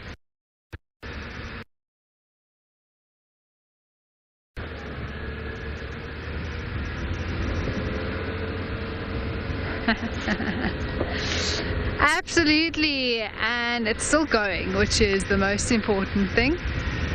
Oh, I wish we had an animal to show you in this beautiful light. Oh my gosh, but that is okay. We're on the lookout. When I get to this top of this crest, Panda, maybe we can have a look.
On the 30th of April, Wild Earth will be coming off the DSTV platform.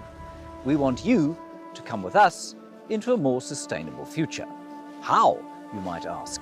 Well, YouTube is a brilliant way for you to enjoy the live drives. Come to our channel and you can enjoy the live drives for free. Alternatively, join our membership program and you'll get an assortment of other wonderful perks. We'll see you on YouTube.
exactly what I thought was telling you this afternoon.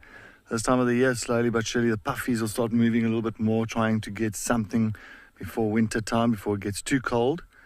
And we've got a stunning puff. Nice puff, Alan. A nice biggish one, I'll say about just over 30 centimeters large. Not the biggest I've seen. And clearly you can see it's not as fat. It's still going to look for something to feed on. Oh. It just kind of picked up on something there. Did you see that, huh? Funny things. Yeah, maybe slow movement, because it might go slither away. It's going to slither away. But look at that, and cytotoxic. I mean,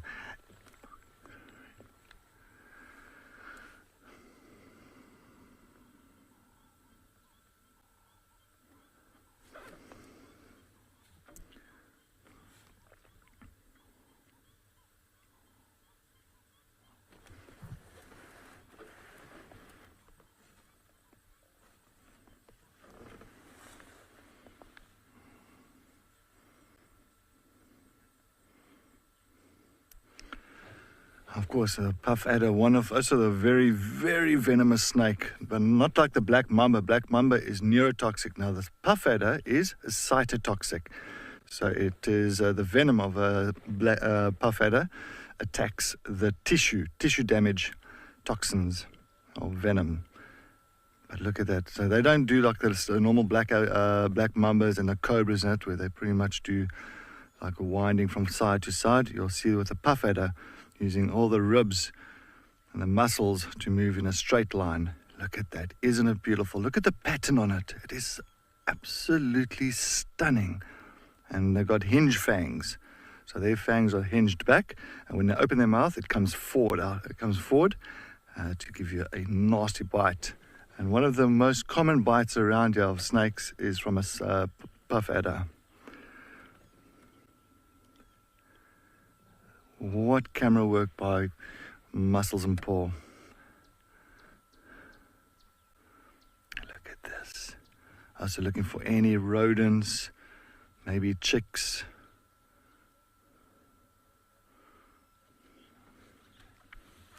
But look at those patterns. I think it's just stunning. Oh, it's so beautiful. Much larger, like kind of almost like a diamond head compared to a black mamba. Black mamba's got like a real kind of a box head, where these adders, vipers, all got their real triangle heads. And they will just lie on little pathways of rodents and that, waiting for them to come past, and then they, with lightning quick strikes, that puff adder will try and grab that rodent. All right, we're going to have to try and move it because it's just gone behind the vehicle. As I was saying, as I was talking about puff adders today. Right, I'm just going to try and reverse or go first forward.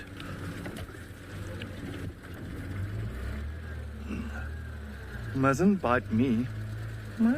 Okay, let me just try and... Oh, it's almost like, you know, when they...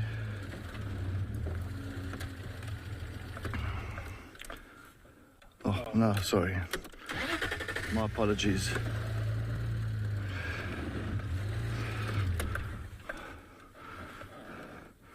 Susie, yes, 2 snakes in one drive. And they are one of the fastest striking snakes that you get here in Africa. Very quick, very, very fast striking snakes. Before you even realize it, it's already bitten you like twice.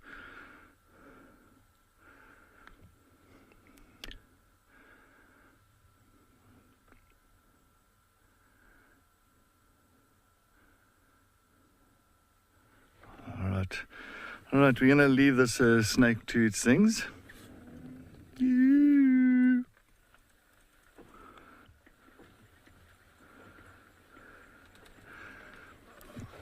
Actually, to go back, I'm going to go a little bit further back, so give it a little bit of space. I'm actually enjoying this. I'm enjoying the snakes. You don't get to see snakes at all. We get to see them, but you don't get to see them on. Maybe it wants to come across. Let's see, yeah. Maybe it wants to cross the road. All right, let me just sit here.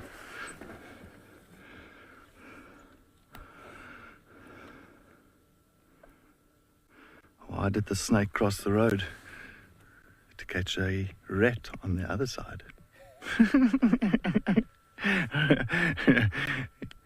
I'm not even for. Oh, that was funny. You're good, man.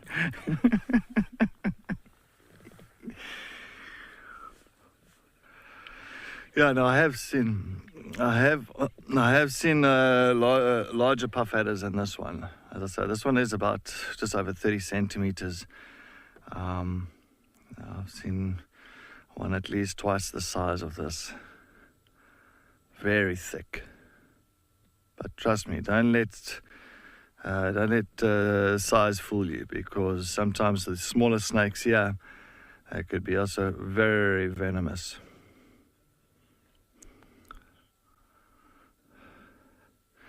African sunset, let me just take a look at the tail here. It's got a shortish tail. African sunset, I'll say yes and no, maybe. Could be a female.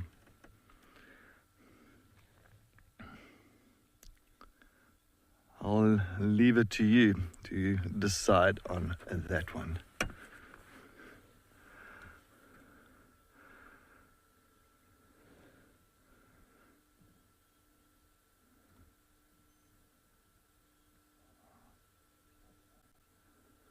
And that's why you'll find your adders, they can also be quite active during the nighttime as well as in early winter. The reason for that is they don't use that much energy, not like the mambas and the cobras, all your bush snakes and sand snakes and all that, because they use much more energy to kind of get around looking for their prey. Where you'll find your adders, like the puff adder, it'll rather just sit very still on one spot for a long period of time, maybe even behind a rock or something, until something comes past, and then they'll strike. So they don't really use that much energy, and they don't need that much energy.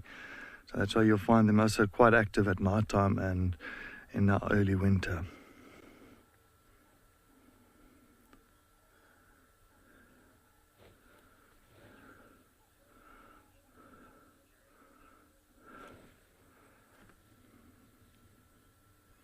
Nicola, I'm sure you'll be able to see if a female's carrying eggs. I'm sure she'll be much bigger.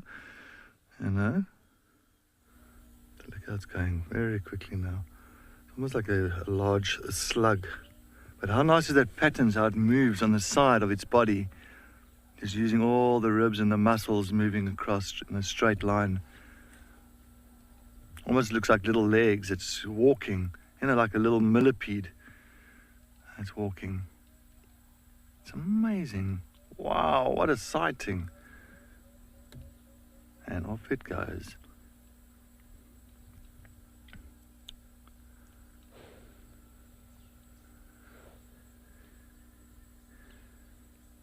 Sneaky, snaky Sunday afternoon.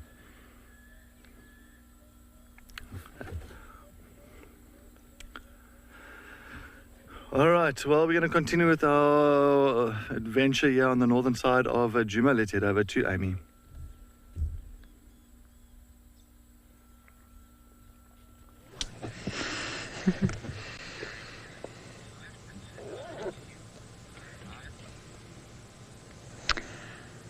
What a snaky afternoon. That is unbelievable. Snaky Sunday. I can't believe 2 snakes in one drive. It's amazing how that happens sometimes. Well, everyone, we have watched the sun descend behind the Drakensberg Mountains.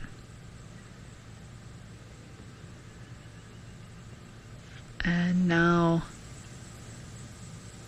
the sunset's fading somewhat, but it is a beautiful scene here, very peaceful as we transition into that crepuscular time of the day between sunset and the complete darkness of night.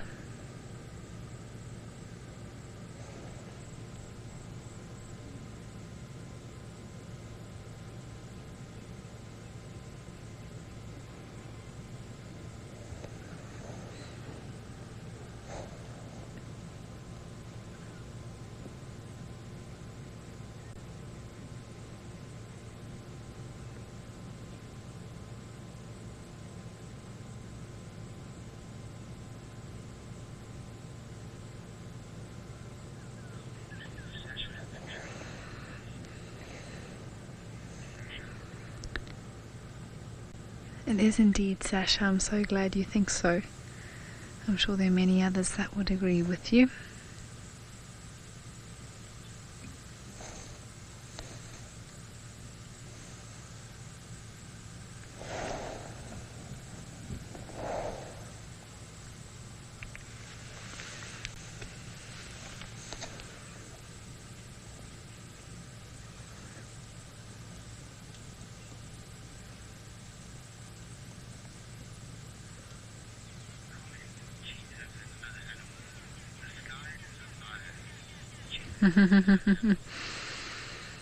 Yes, cheetahs indeed. It does feel like at sunrise and sunset the sky does come alive. The different colours and shades that we get to see.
It would be very cool to see some little creatures that come out at this time of the day.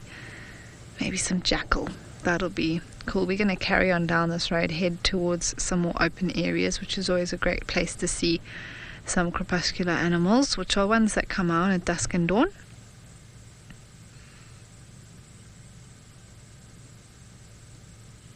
And as the sun has gone down and the light fades away for the day, we can also keep our eyes out for some of those nocturnal animals, which would always be a treat to find.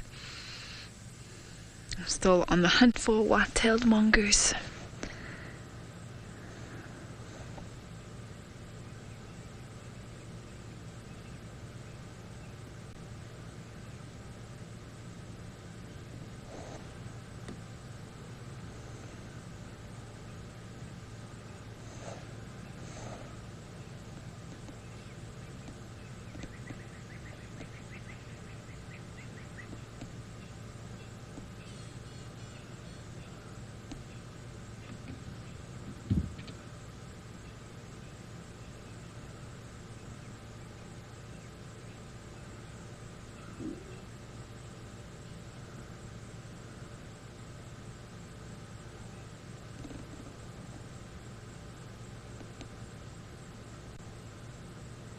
And this is part of the bush experience. Taking a moment to take in the sunset.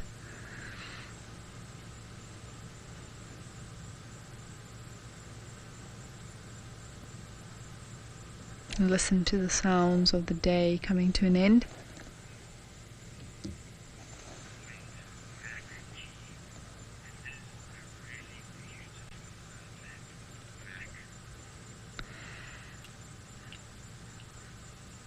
Mac it is indeed, and it's a different sunset. It's not, you know, the sky isn't on fire.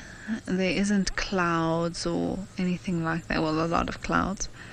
But as the sun's getting lower, so the light's refracting more, and it's actually becoming prettier and prettier, I think. As we're sitting here, there's more colors developing.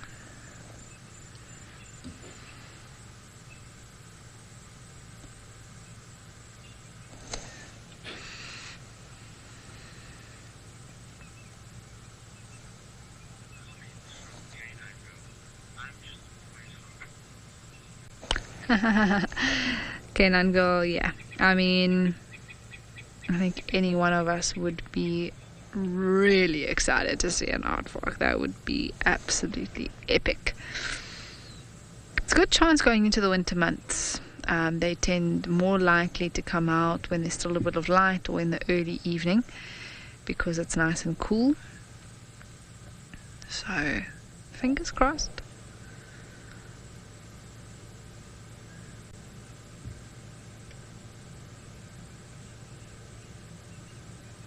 I'm not actually sure if they've seen aardvark on Djuma before.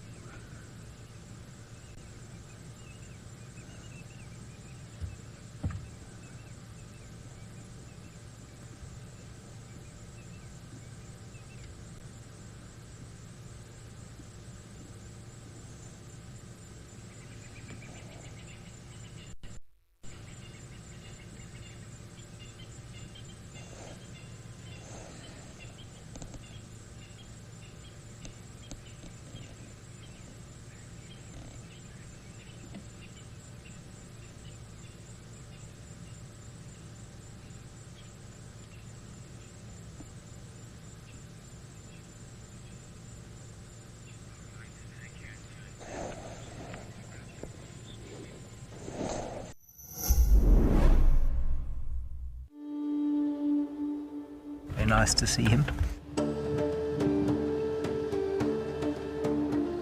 We can't wait to meet you here in the African bush, to take you out on safari, to share stories of the African wilderness.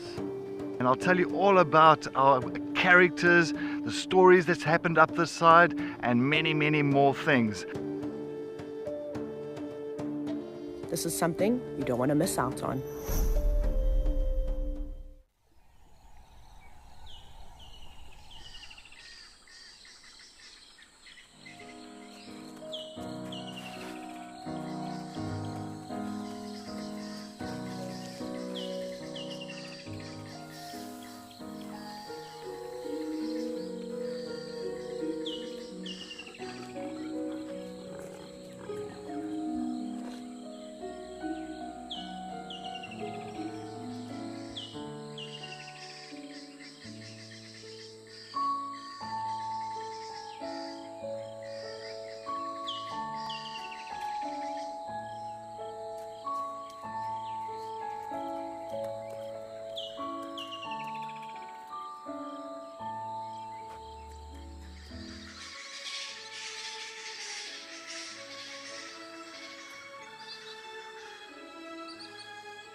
And who knows what the rest of the evening's going to hold for the show, but I know hopefully tomorrow morning we'll be able to find some other animals for everyone. But I loved this afternoon. I think it was great that Cedric could find what he did. And I'm glad that I had a chance to come up to this area and actually check for myself where sort of Maribs is, the area that he's been seen in and what's going on there, so I know where to come to in future.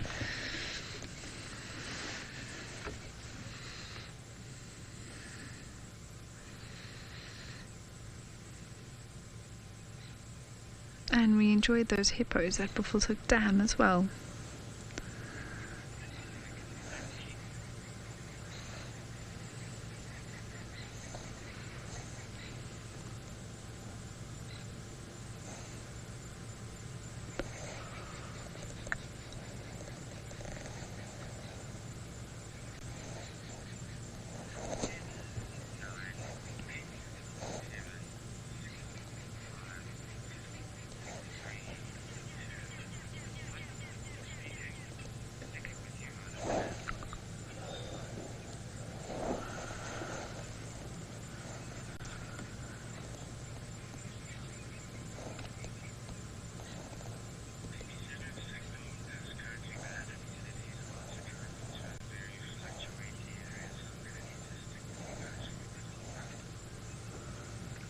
Alright, well, we are going to keep you with the sunset. We don't want to move sometimes when driving along this particular road. We also tend to drop some signal, so I'm just going to stay here and we're just going to enjoy this view for a little while longer. Cedric's also travelling through a bit of a patchy spot at the moment, so it's not the worst view in the world though, I will say.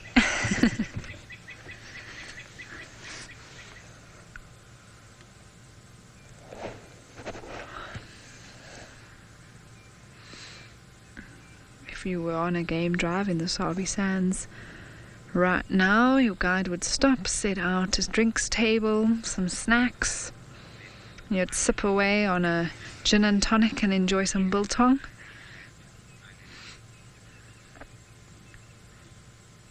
Absolutely, Annalie, and that's why it's such an important part of a game drive, is enjoying the sunset and just, you know, taking a moment, think about your day, what's gone on, what have you done, what could you have done better, what could you have done more of. Did you enjoy this day to the fullest that it could have been lived? All those sort of thoughts, and resetting and beginning the next day tomorrow. So I do love a sunset. Time of reflection, I think, would be the appropriate term.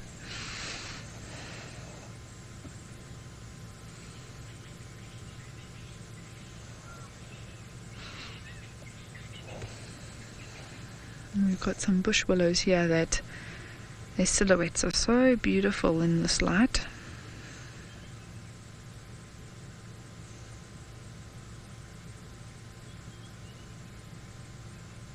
And such a stunning ombre effect in the sky at the moment as well.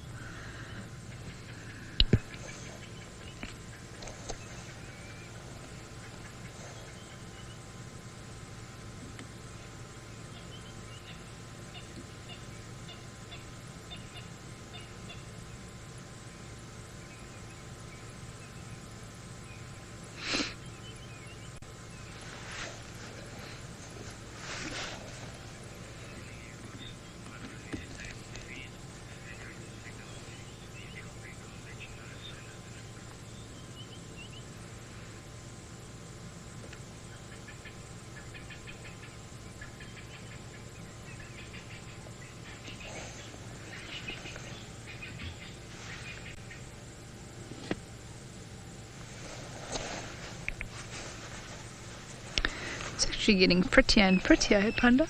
Yeah. It's really beautiful.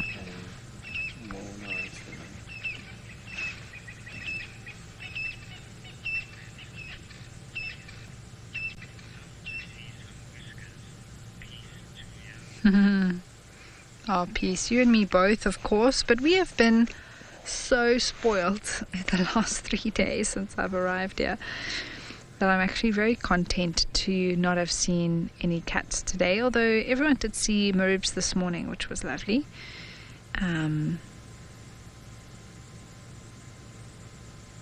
But who knows? I mean, it happened last night, it could happen again tonight. A little last minute leopard.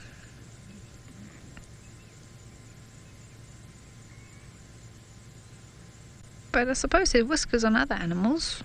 Civet, genet, African wild cat, maybe. That could be very cool.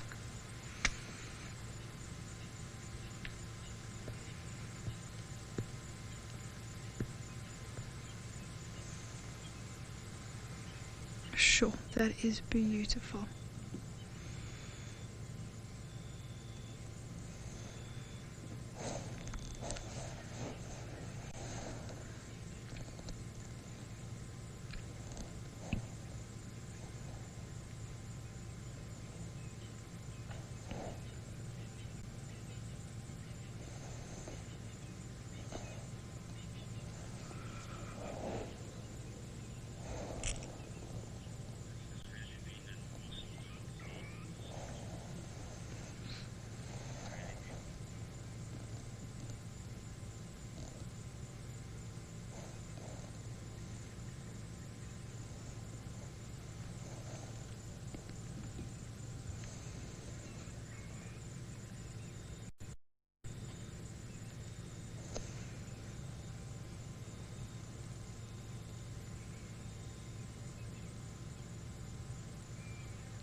I'm so glad you've enjoyed it, Lee. It has, like we mentioned earlier, a different one this afternoon, but still special in its own way. And yes, tomorrow and Tuesday afternoon we'll be back live with you all. So no sunrise drive in the morning, that's live, but we will be back in the afternoon for a sunrise drive as we celebrate Earth Day.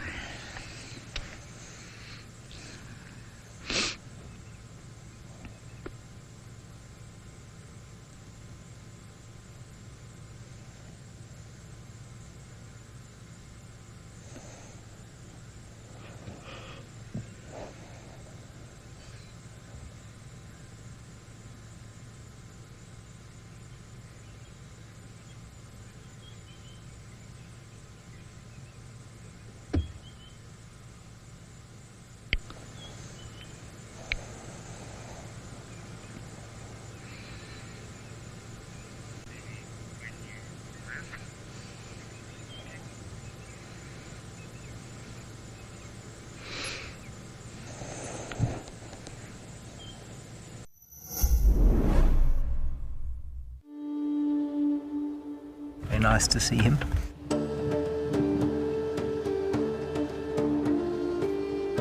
From the sublime to the ridiculous, everybody. I can't wait to show you my office on the back of the filming vehicle. We are excited to show you around our new wildlife film school, Too Wild. I look forward to taking you all on a safari and sharing stories around the fire. This is something you don't want to miss out on.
A little bit of insects around. Today there was plenty of flies. Let me just move this branch here quickly. Sorry. Always believe in moving branches because everybody's going to just drive around this branch and create a whole new road. Yep, anyway, all good. There we go. I've been very much a branch manager today.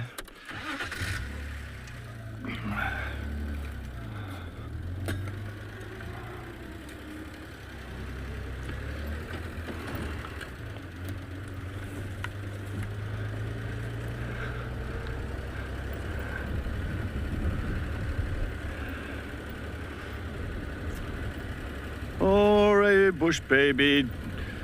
I think some like nice nocturnal animals. I've got a feeling we're going to get something interesting just now. Just now. A bush baby or a genet, African wildcat. Ooh, that'll be nice. A serval. Can imagine a serval tonight.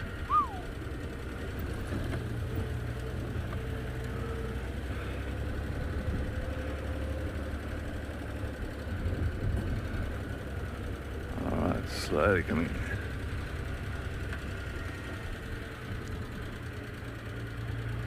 Yonder, civets, yeah, but yes, I haven't seen a civet for a long time. I think on dam cam, they've seen a civet once or twice on dam cam recently, but me personally on drive, I can't remember when the last time I've seen a civet. Very long. Very long.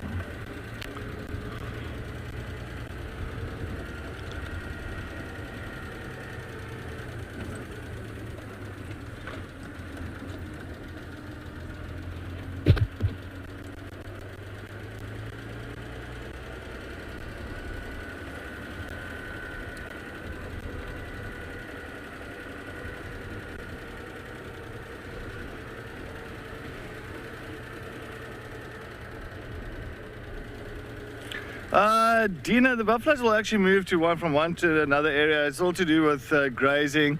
They're, grazing and water holes. So if we can find, that's our winter time, we've still got a few dams here on Juma that's still got water, as well as... All right, I'm too far from the dam cam now, Luanda.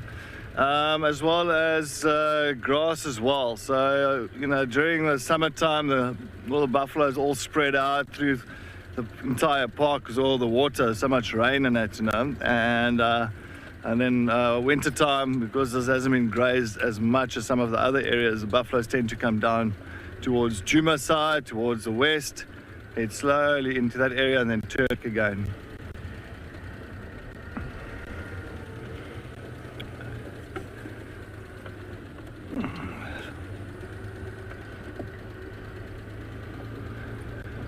Luganda is just telling me there's a hyena on dam cam, but I am very far from dam cam now, or from Juma Dam.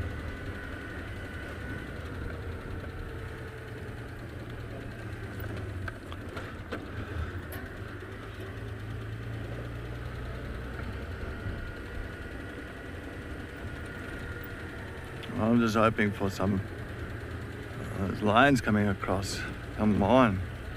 That's what we need. That's what we need. There's one Kambula with some of the Nkumas this side. There's one Kambula with Nkumas on the airstrip from this morning. Now, Kambula male lions, there's 4 brothers.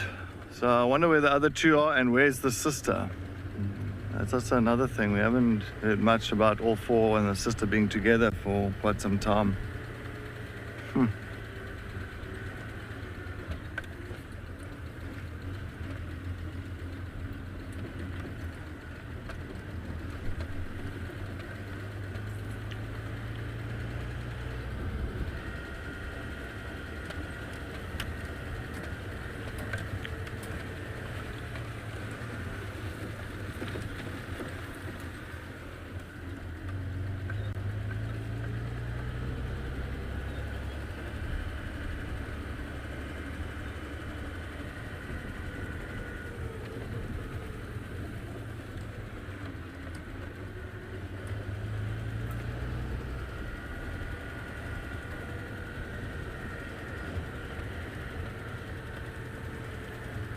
Marilla's shortcake, it will be nasty. I don't know when last I've seen a bush baby on drive.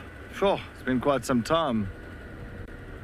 Oh, you know, where did I see a bush baby the other day? Where did I see a bush baby? It was hopping from one spot to the other.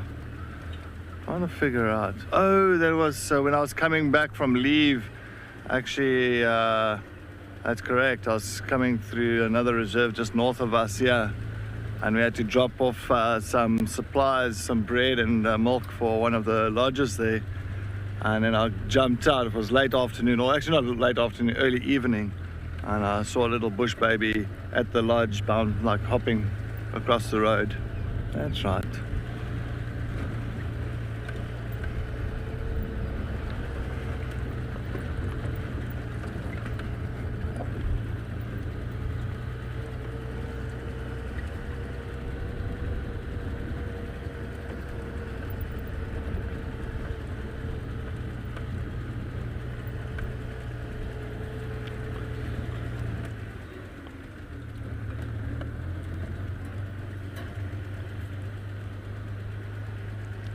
I wonder what Amy's up to.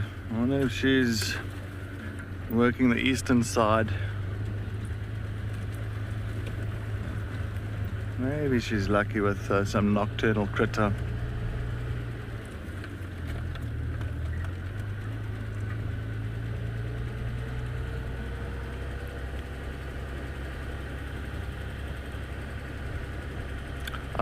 Thank you, Leon. So Amy is trying to see if she can locate on that hyena. Or was it hyenas or hyena? Hyenas? Was it more?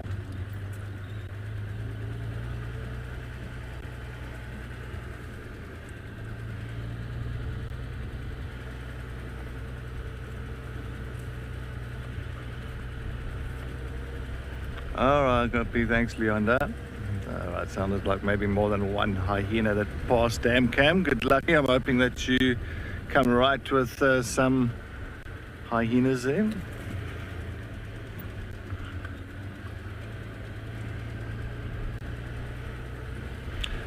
Talking about hyenas, took a look at those den sites on Taxons. I took a look at the den sites on Elephant Carcass. I took a look at the den site on Savage. Firebreak, den site, nothing there. So no tracks, nothing going in there. As you could see, some of the den sites are pretty much overgrown with grass and all that. No activity.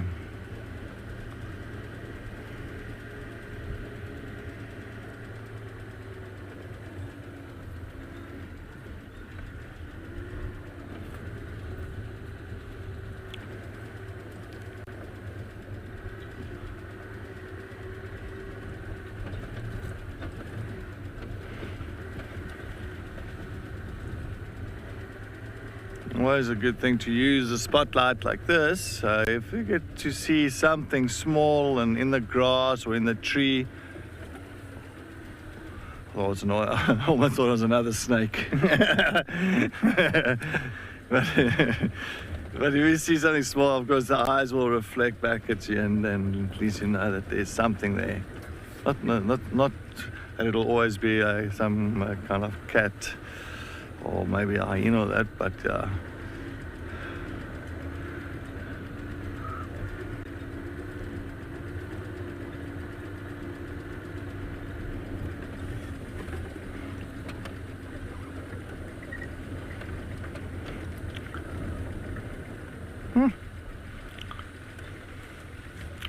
Alrighty, so let's see.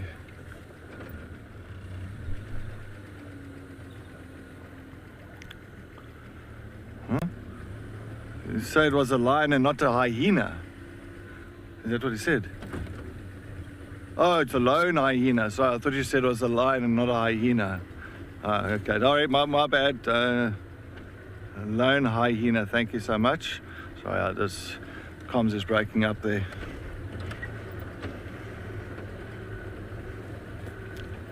I was about to say, yeah, I saw a lion there. Can't get a lion mistaken with a hyena. It won't be good if you get that wrong.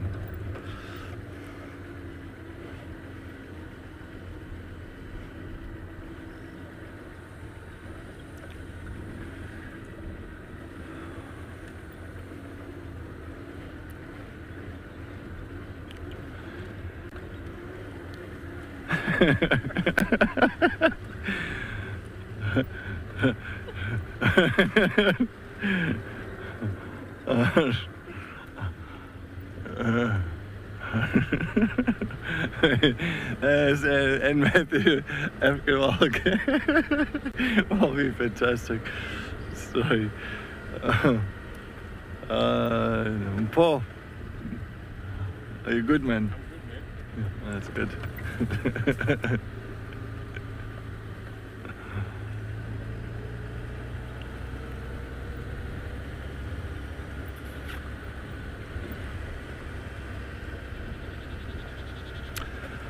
I wonder, Leona, how's Amy doing with that hyena? Did she come right? I'm sure she must be very close there.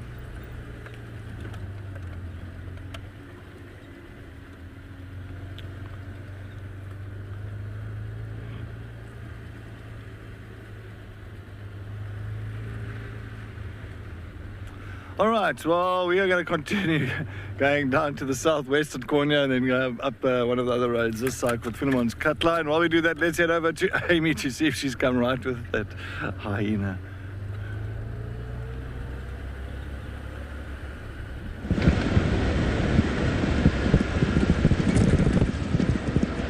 Thanks, Dennis. Yeah, everyone, we were heading towards the dam cam already, actually. So we came up, no signs of that hyena. We came up to these plains as well just to check it out, but I haven't seen that hyena. When they move off, especially if they go into the bushes or on game paths, so tricky to keep up with them. So, I mean, hyenas are everywhere, so we have every chance of bumping into one or the same one, depending on where exactly they were heading to. So I'm scanning, looking around, also listening. If a hyena does howl, it's often very loud, and it travels quite nicely. You get a good sense of direction, and then we could follow up as well. But at night time, your best bet for spotting animals is often in the road or right next to the road. Such a clear view. In the bush, it's really difficult with the shadows and everything like that.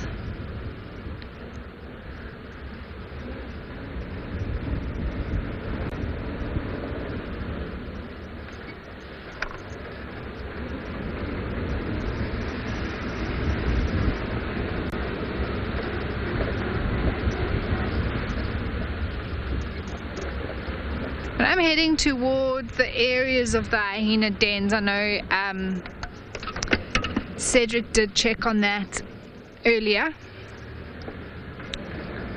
but who knows, they might still be walking off there.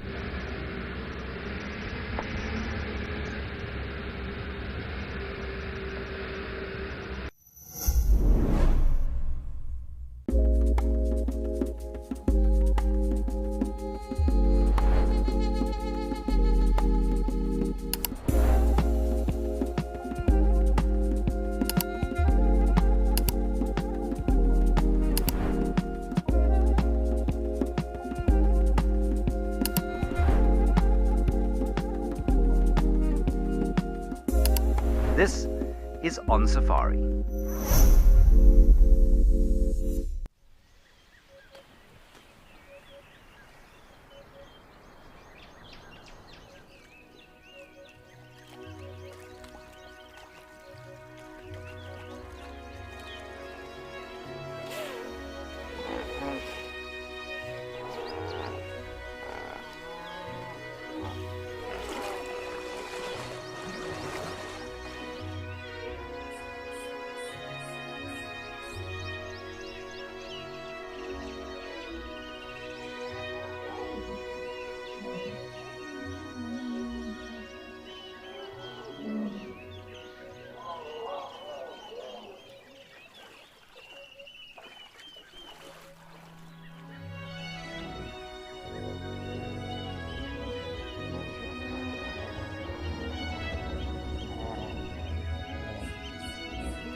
Just gonna switch off and listen.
Thank you, Amy. And yes, we've got a pearl-spotted owlet. How beautiful. Little owls call it pearl-spotted owlet. They've got those little fake eyes. So not those, huh?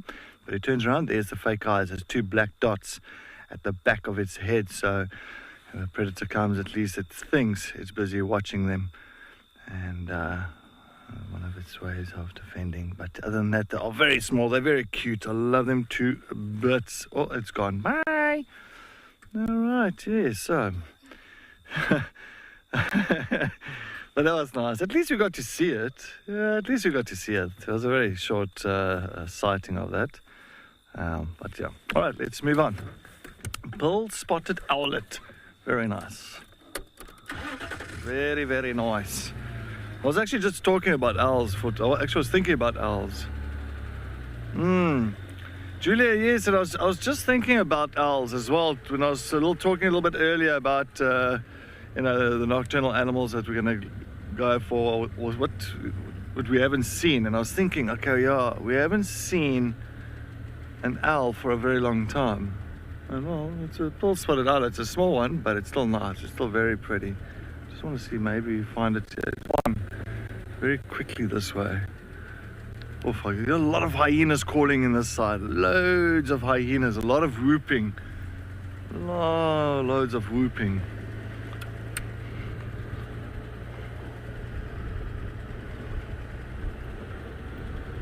I see you heard that, Paul. Oh, that side, yeah. Maybe towards Weaver's Nest. Where are we now? Weaver's Nest, Taxons Road, in that area. Let's go take a look. Let's go and take a look.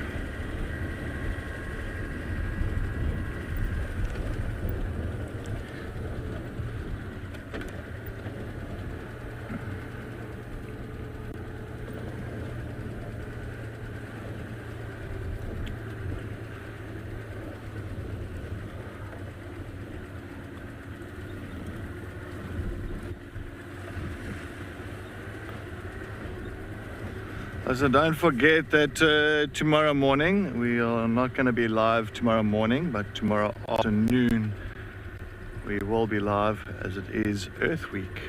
We are celebrating Earth Week. But we will still be out tomorrow morning, Amy and myself, with Panda and Muscles and Paul, to see what sightings we can get for our virtual safari.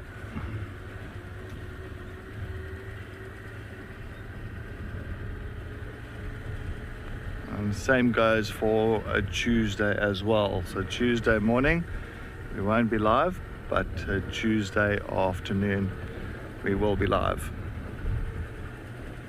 So make sure that you do not miss out.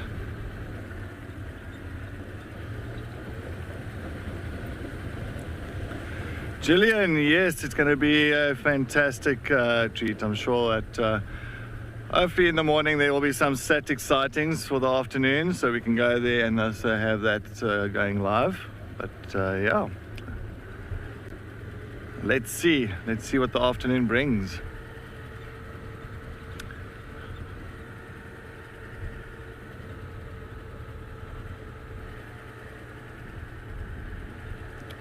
maybe brings us some more snakes. Yes. So of course what happened now is when we stopped a little bit earlier after we viewed the sorry, my earpiece just fell out there. Trying to get this thing, I'm trying to get it in here. There we go. What was funny, after we viewed the second snake this afternoon, we stopped, and then it was Paul and myself just jumped off just to stretch our legs for like 2 minutes, and then he got a message, a voice message from his mom, and I was laughing because she said, snakes! Woo! It just reminds me of Muscles and Paws. So of course his mom was not, she's not too keen on snakes, well, just as much as Muscles and Paws. So I think she felt a little bit sorry for her son. It's like, oh, Paul, you're playing around with snakes. You know where the danger is. I've got a spotted thickney here on the road. A beautiful bird called a spotted thickney. So one of our nocturnal birds. Larger than the water thickney.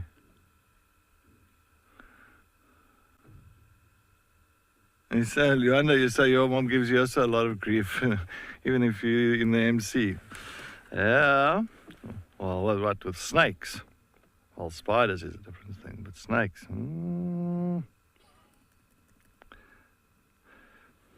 Oh, but this is so beautiful. I love the little patterns.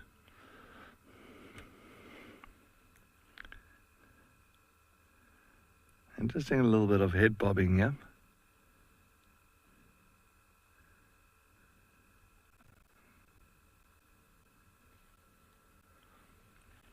This is to be known as a dickhop. Interesting little kind of, I can say, behavior. See, now and again opening its beak. Head bobbing a bit around here. I don't know if it's trying to pick up on something. Oh, there it goes.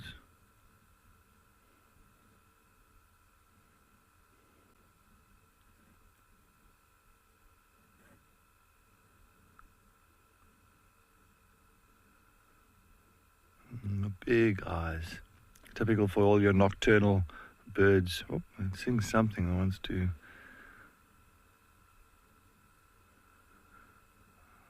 Try and catch an insect or two here in the grass.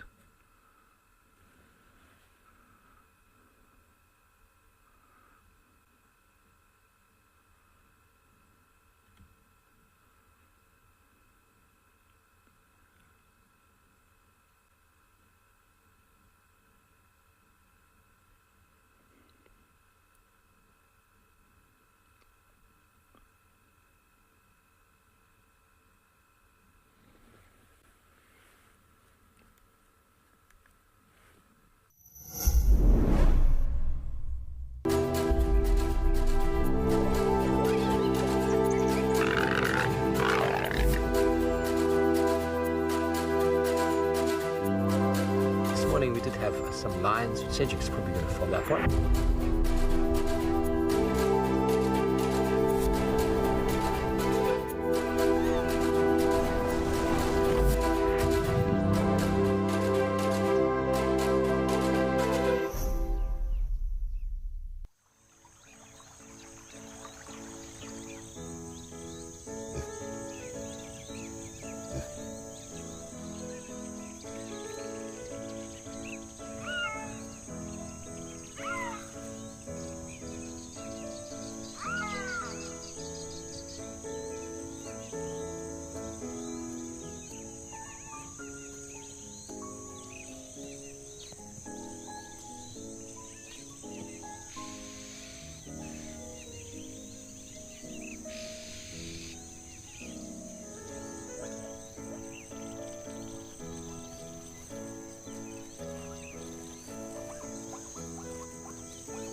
we're now doing a full circle here, coming back to where we first heard the Sahina was.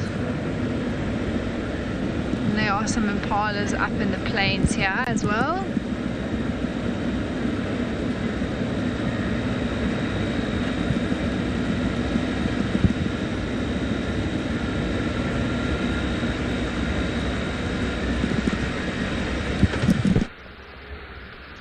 We are slowly going to head in the direction of camp as well. I'll check just around here. The one thing about winter, there's a far less bugs around than in summer. Usually with the spotlight, I'm getting hammered in the face. Oh, there we go. Panda's searching with me. Thanks, Panda. I didn't even know. It's also good to check for chameleons in something like this, African wattle, some of these other trees. They clearly are around. We saw one being munched today. Well, you did. I'm yet to see it, but I will have a look.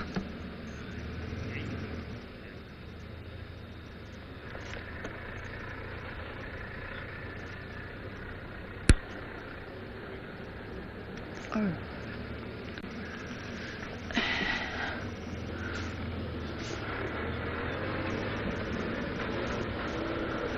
Alright, everybody, sorry, I just thought I saw something there, but we're gonna head up this way.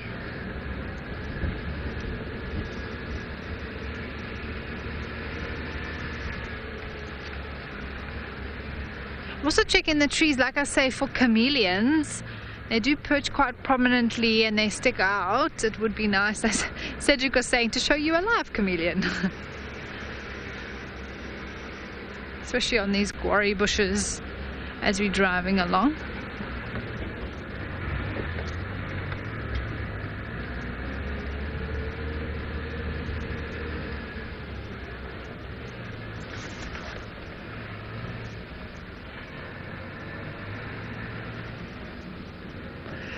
Chameleons, do they actually come out to the edge of branches to perch, sleep for the evening?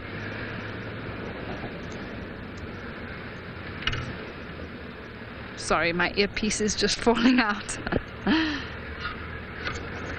Difficult when you've only got one hand. And that's for protection, so the chameleon will come and sit at the end of a branch, and if anything like a little genet tries to come and hunt it while it's sleeping, most likely that branch will break by the weight of the much bigger animal, or it will bounce enough that it'll actually wake that chameleon up.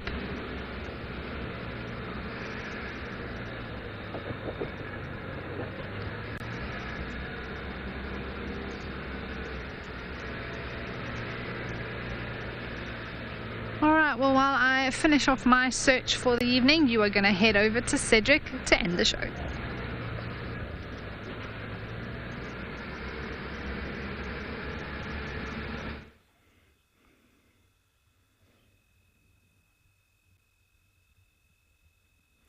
Wow, we've got zebras that's all running. I don't know why. There's a whole herd of zebras here that's very nervous. No idea. Let's quickly just go around that side. A big herd of zebras here on the clearing. A nice big herd, but why they're so nervous, I'm not too sure. Oh, they're gone. I think they're really close to Mozambique on the way they're running. Oh, let's see. Maybe lions or something. What has been lying here? Old zebra's been lying here.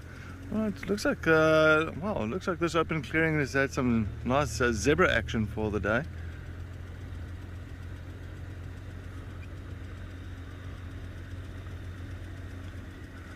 Canine Girl, most welcome here. It was a lovely Sunday drive. As I said, a snaky Sunday. We had nice snakes. I enjoyed it. I loved it. I loved that black mamba with the chameleon this afternoon. I think that was, well, oh no, poor chameleon. But I think it was just fantastic. What a sighting. And with the puffet as well this afternoon. Wonderful. So yes, good old afternoon being out here in the bush. Sometimes we don't always find the big things, but even the small things do count. You know, it's always nice and interesting just to kind of change it up a bit. But just don't forget, once again, tomorrow morning there is no live safari drive tomorrow morning, but there will be nice clips that will be played during that time. And then tomorrow afternoon, due to it is Earth Week, tomorrow afternoon we will be live. Live. So make sure that you do join us tomorrow afternoon for our sunset safari. And same goes for Tuesday. But yes, thank you so much for everybody's comments and questions this afternoon. Muchly appreciated. Yes, it was always nice just being out here. Lovely day, weather-wise, fantastic. And well, tomorrow's another day. And I think it's again to be another warm day this side. So I'm sure we're all looking forward to that. But yes, make sure that you join us tomorrow afternoon, as I say, from 3:30 to 6:30. It is from the Wild Earth team, from Muscles and Paw, and from myself. Have a lovely Sunday evening further. Good night, everybody.